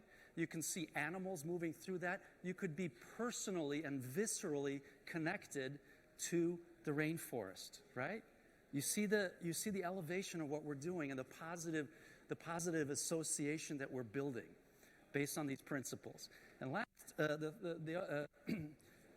the next example is from the US, from Florida actually, where two of the most marginalized components of society, one, abandoned and abused dogs, who are basically going to be put down, put to sleep, and people in prison, not hardened criminals, but people who committed a petty crime out of desperation. So what can you do to bring these two separate and equally desperate parts of society together to help each other? Well, the Florida prison system launched a program called Prison Dogs. And what they're doing is matching one of these abused, abandoned dogs with a prisoner, one-on-one, for a period of 6 months, during which the prisoner trains the dog, and in the process, they are both rehabilitated back into society. Why? Because they both develop a new sense of camaraderie, fellowship, friendship, belonging, and worth and value, right? The dogs are trained, and after 6 months, they become companion dogs, guardian dogs, service dogs, and the prisoners, they have a new sense of work, value, and a skill that they can use once they are reintegrated into society. So again, bringing together two things that normally wouldn't go together and solving both social or problems. Last example is just about a garbage mountain, which I think we can agree is the ultimate symbol of the lack of sustainability. This is about waste. This is about something that's an object of repulsion, rejection. So the question is, how do we transform this, a mountain of garbage, into an object of joy, of sustainability, right? So here are a couple of examples. Number one, this is from Copenhagen, where a waste disposal site near the city, this capital city, was turned into a power station as well as a ski mountain, okay? So all that garbage was now being inside the mountain, used to fuel new energy, and the outside of the mountain, is being taken advantage in terms of its slope and shape to allow people to ski. And what you see is not actually snow, but a snow-like material, again, used from reconverted garbage that allows you to simulate the experience of skiing. So now, all of a sudden, an object of repulsion becomes an object of attraction. What was a place that most everyone wanted to avoid now is everybody wants to go to. Another example is from Paraguay, where outside the capital city of Asunción is a town which is literally just garbage. This is where all the garbage was dumped, and kids would go around rummaging through the garbage, finding little pieces that had some marginal value, until a music teacher came to this, and in the garbage, what he actually saw were components to make instruments, musical instruments out of. So he collected children, taught them how to make their own instruments, taught them how to play music, and now this orchestra has become world famous and travels the world playing to sold-out audiences. The world sends us garbage, and we send them back music. So here are in summary, the 4 I's that I propose are the key to drive the achievement of sustainability, and examples that I shared with you. From imagination as our primary fuel, imperative of lifelong learning, igniting mass appeal by shifting negative drivers to positive emotional drivers, guilt to joy, and the innovation shortcut. Looking at our entire world, everything that's available to us, including new technology, and understanding new links, new connections. So just a picture of a smile, just for a moment, to reflect on the positivity that I'm sharing with you in terms of it all starts with setting really ambitious goals, and then that brings out the best in humanity in our ability to really harness our creativity and make. So I close. One is an inspirational quote by Muhammad Ali, one of the greatest athletes of all time. In fact, he was called the greatest. But he transcended sports and became a symbol of reaching for really ambitious goals, of reimagining boundaries. And he had this wonderful perspective on the word impossible, right? Which is sometimes what we might think of in terms of the sustainability goals. Impossible is just a big word thrown around by men who would rather live in a world that they've been given than to explore the power they have to change it. Impossible is not a fact. It's an opinion. It's not a declaration. It's a dare. Impossible is potential, it's temporary, impossible is nothing. All right, what a beautiful statement, and how apropos when we're talking about really ambitious goals that we have talked about in the last 2 days. And finally, my call of action to you, just 4 words. And by the way, the whole symbol and name of my own platform is Slingshot, because it's reminiscent of this universal childhood toy and the mechanism of launching us forward and our ability to launch us forward into new spaces of heightened achievement and new levels of prosperity. And those 4 words are take aim. In other words, we have the 17 goals of sustainability. That's our mission, that's our vision. So let's take aim and target those. Number 2, launch. Have a way of getting there, of turning vision, mission into reality, into action. And these 4 key principles I shared with you, I think, are at the center of that, so let's make use of them. And lastly, repeat. So this is not a one-time process, but an ongoing way for us to engage with each other and to always bring the best out in us. So thank you for your attention, and let's reimagine the world together. Thank you.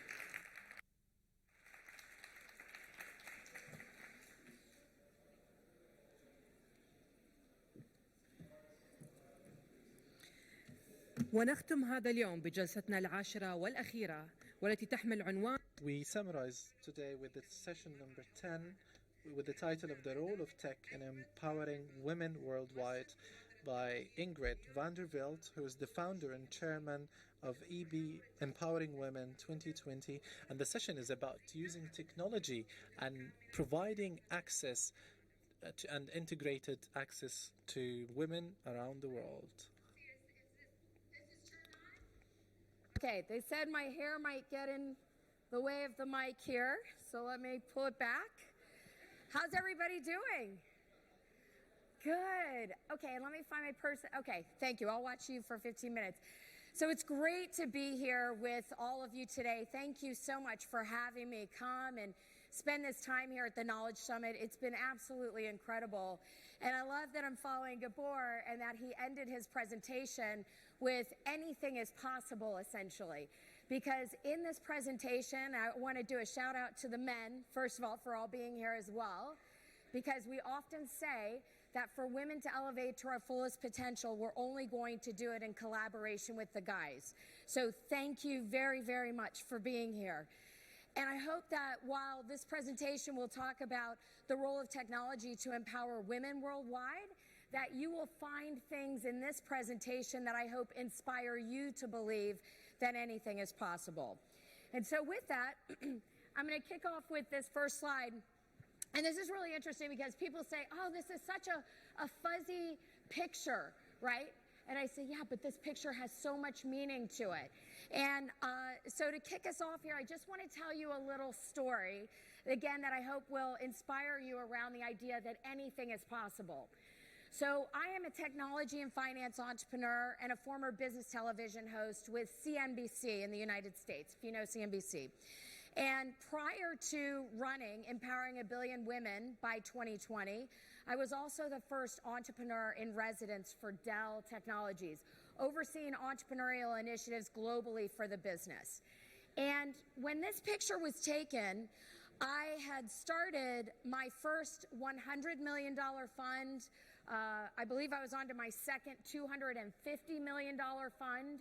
So there was a lot of success around the initiatives that I was overseeing, right? And I was getting ready to come up on stage to talk to about 2,000 women in this audience. And as I'm getting ready behind stage, okay, the person handling me, you know, helping me with the mic and everything, they said, Miss van der Veld, we're so excited you're here.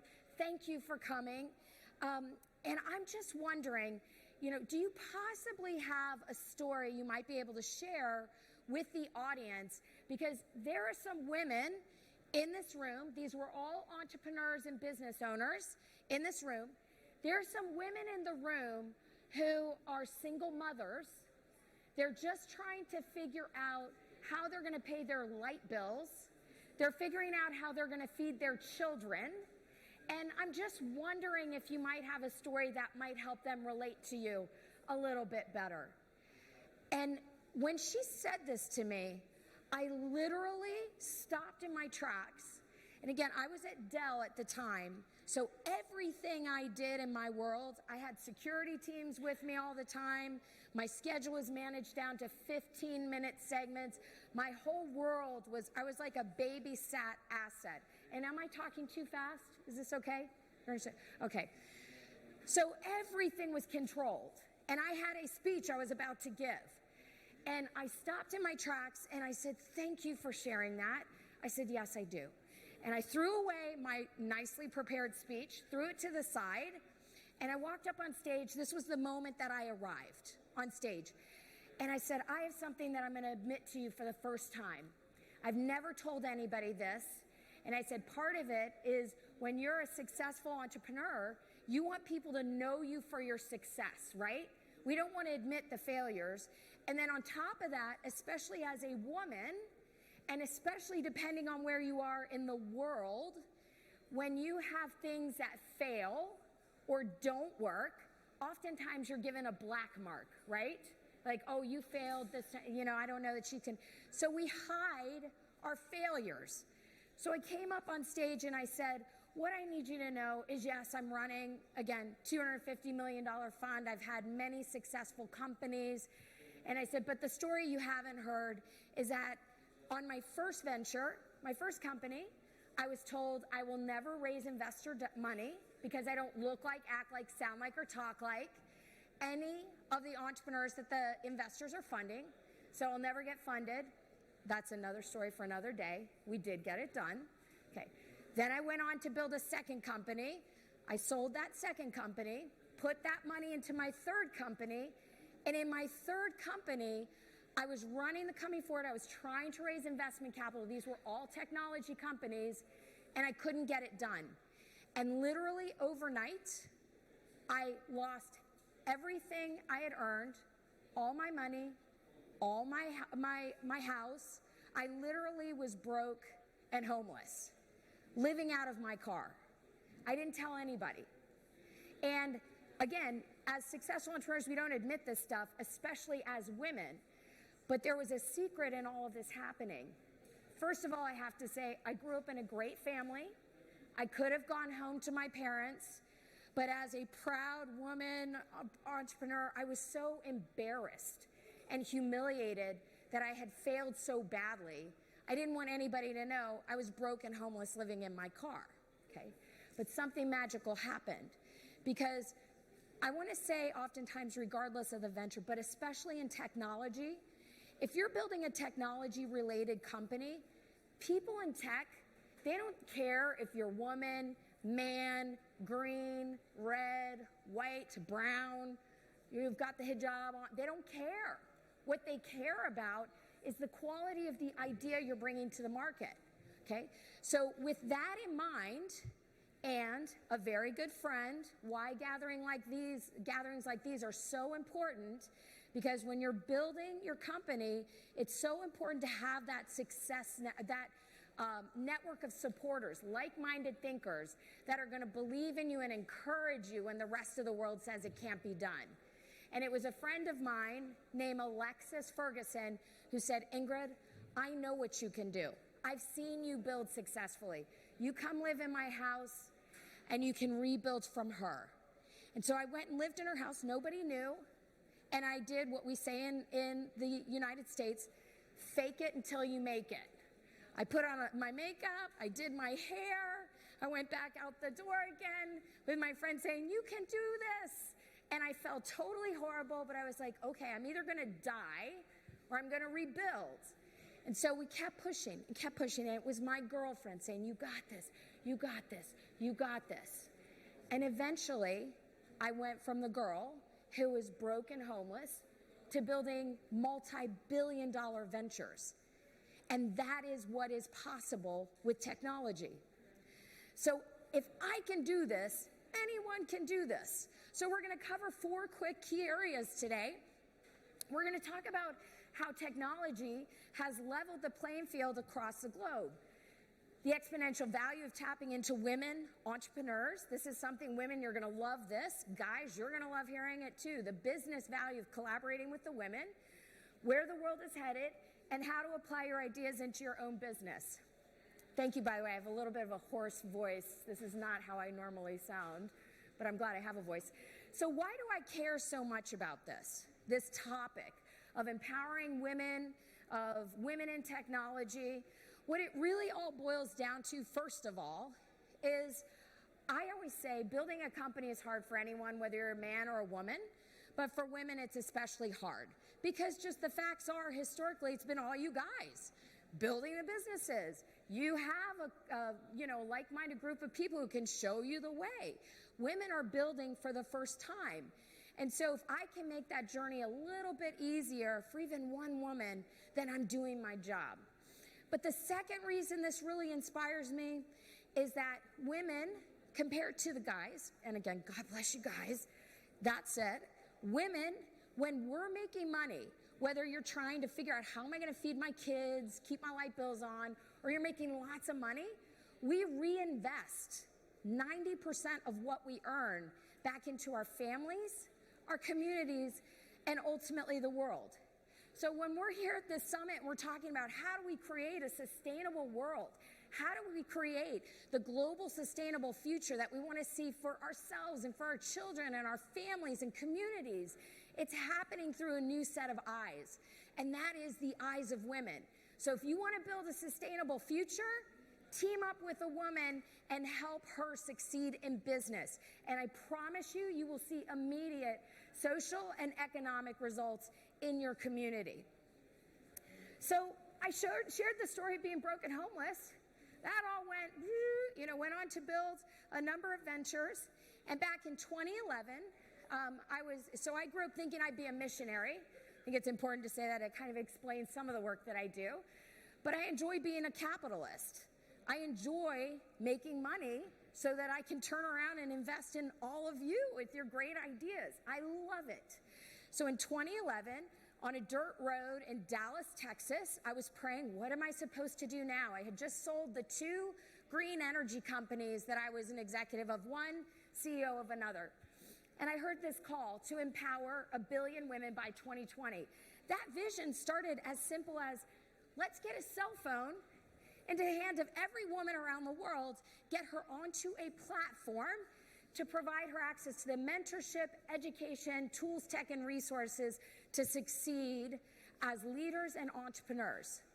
I knew then, and this problem's been solved now, all of us have definitely one cell phone, if not 2, but back in 2011, that had not been solved.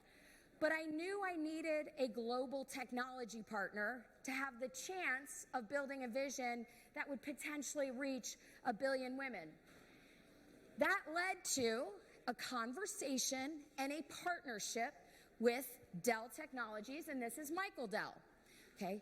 Now, I want to plant a seed in your mind here because, as I said at the beginning, when it comes to technology, okay, people who are big thinkers doing big things in the world, people like Michael Dell, people like the Knowledge Summit, I mean, look at all the different colors of people that are here, backgrounds of people. You know, we don't care what you look like, where you've come from. In fact, when you come from places that women are really being empowered, oftentimes for the first place, we're really curious because innovative ideas are sprouting out of there like, nobody's business, okay? But people who are building big ideas, global game-changing ideas, they're looking for you. They're looking for you to come and bring them the idea that says, I know this might sound a little ridiculous, but I'm really inspired to empower 1 billion women by 2020. And if you're somebody like a Michael Dell, and you hear this vision to say, and a big part of that is, I have to build a global technology platform, get a mobile device into the hands of every woman out there. Okay, it doesn't take a rocket scientist to look at that and say, wait a minute, if those are Dell devices, and those are all Dell cell phones, and that's a Dell platform, that could be some really, really big business for us. Does that make sense? So immediately, they saw the value in teaming up with this woman who had this big idea of how can we use technology to empower women worldwide. That partnership, so we agreed to work together. That's when I became the entrepreneur in residence for Dell. But the short of the long story is, I love when people ask me, so how are you doing towards your goal of reaching 1 billion women? Because in 1 year alone at Dell, we hit almost $1 billion in new sales, and we reached over 600 million people worldwide. Okay? So I really hope as you're thinking about what's possible with technology, it's not only what are some of the innovations you might be thinking about, but as you think about how can I, right here in Dubai or the MENA region or wherever you might be in the world, how can your idea be an asset to a large company or an investor that has interest in collaborating with you that can help you realize the fullest potential of what it is you're trying to do?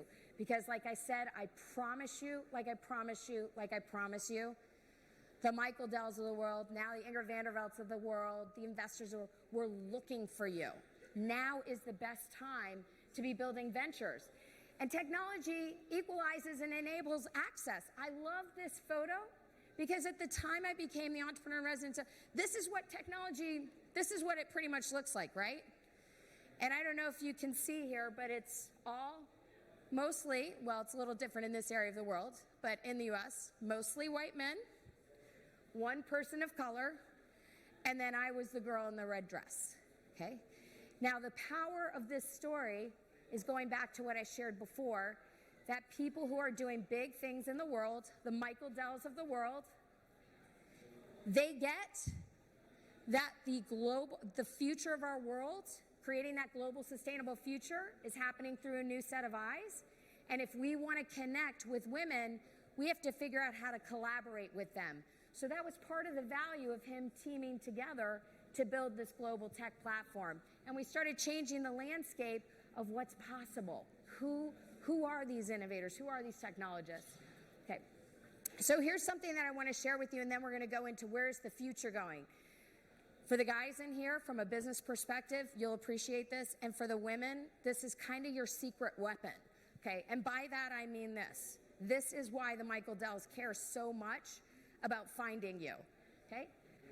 91% of women do not understand that other people, corporations, advertisers, the men, get us, okay?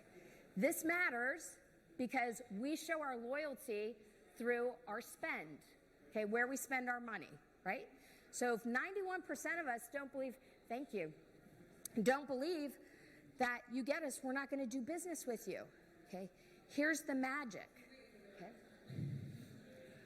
When women think a corporation like Dell, for example, is trying to work with us, trying to understand, trying to create opportunities to do business with us, 79% of us, ladies, will try that product or service. Presuming it's good, 80% of us will be loyal to the brand. And then the big kicker, and I always say kind of, you know, ladies, when you find a nice pair of shoes and you go out, you're like, you tell all your friends about it, there's a sale on these shoes, right? We do that with everything, okay? 92% of us will pass that message on. So if you think about that Dell example, building $1 billion business in less than 3 years, reaching 600 million people, the secret sauce to that was I went after us first. I went after the women first and galvanized and said, look what's happening at Dell. And we went out and spread the word. And then all the guys started coming. And then we created this ecosystem of men and women collaborating together at the tune of 600 million people. That is the power, ladies, that we bring to the table economically, socially, when you follow your idea and bring it out into the marketplace. So let's talk about where is the market going. So if you want to think about where there are opportunities for me, where are investors looking in the marketplace, what are the corporations looking at, I'm just going to cover a few key areas. First of all, and this goes for the guys too, of course, but the Internet of Things. Everything and anything that can be connected, you dream it up. Do you all have Alexa here? You know, the little, yeah? Okay. Little machine you can talk to and it turns on your radio and yeah. Okay. Things like that. Anything you can imagine connected to the internet, if it's not already connected and you dream that up, that's what we're talking about, the Internet of Things. Okay? By 2020, 50% of the Internet of Things spending will be driven by discrete manufacturing, transportation, logistics, and utilities. Okay, it's huge spending here. Let's keep going. This one, mobile technologies. Okay, by 2020, over 75% of the world's mobile data traffic will be video, making this category the highest growth rate of any mobile application. So like John, I see you in the front row, John from the health industry. Okay, so applications, for example, like using a mobile phone, you're down in Africa where people don't have, in some places, access to health care. You can bring your phone up to, let's say they have an eye issue. Okay, take a photo of the eye, send it off remotely to the doctor. You get the analysis of what's happening with the eye. You can treat it remotely, problem solved. This is a huge opportunity in the marketplace, okay? FinTech, one of my favorite topics to talk about. $25 billion growth by 2020. Okay, FinTech is any sort of innovation around how do we make doing business easier, right? And there's tons of that going on right now. I love this because you hear people talk about big data. Okay, I love data. Love it. My first two companies were data companies. I love it. Okay, but the world's most valuable resource is actually data.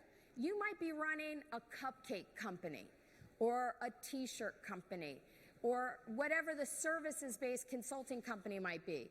But the more that you can collect data on your customers and start identifying trends from that, that's valuable information not only to you in terms of how to build your business going forward, but that's the kind of information that companies like, I was saying to Gabor, companies like Visa pay us now to say, we're trying to find the leading women innovators in FinTech in the CEMEA region, and we can't find them.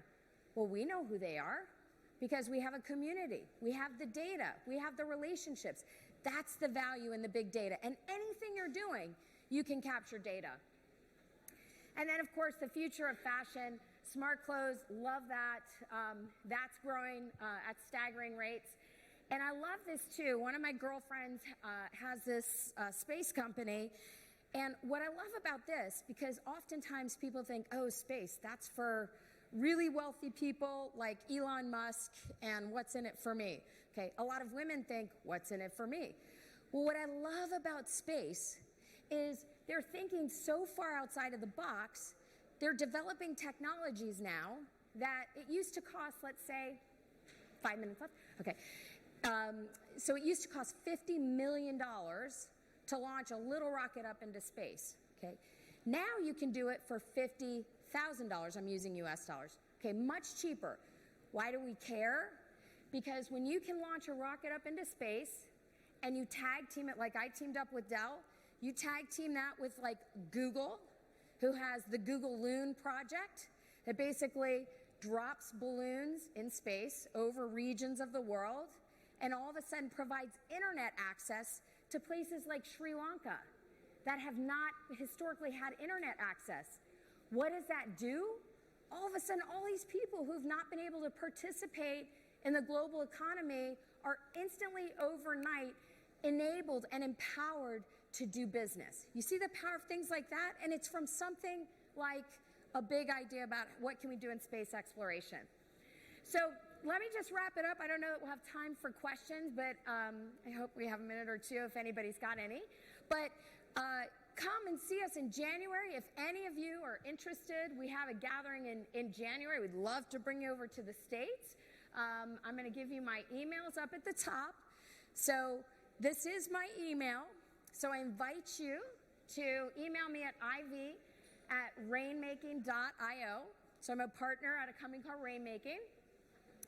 If you're interested, we have chapters all over the world for EBW.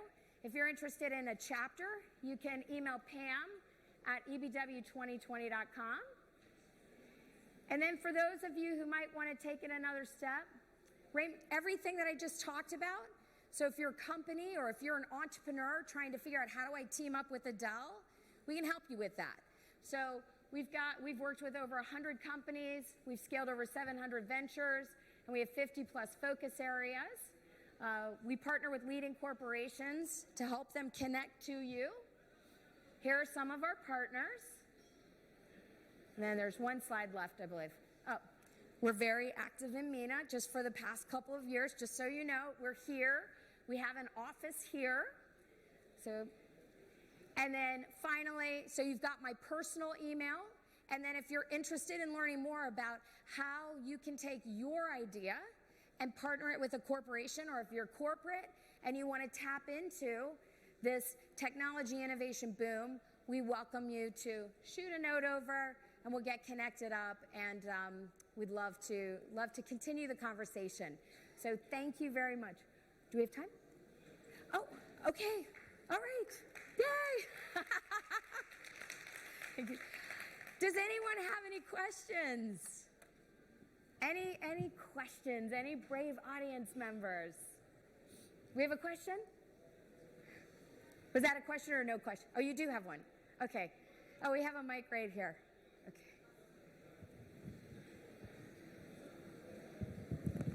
Thank you. Oh, we're pretending someone has a question. Does anyone have any questions at all? Brave ladies. Brave men. All right. Well, really, I hope you are enjoying your time here at the Knowledge Summit. Again, thank you so much for having me, for bringing me here. It's such a joy, and I'm so honored to be with you. So let's stay connected. You have my email. You've got this email. Let's stay connected, and let's make some great things happen together. So thanks again. Okay.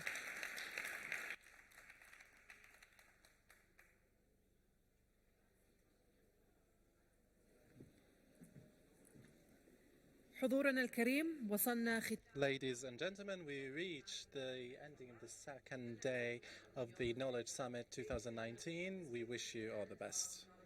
Day 2, 2019, so have a wonderful day.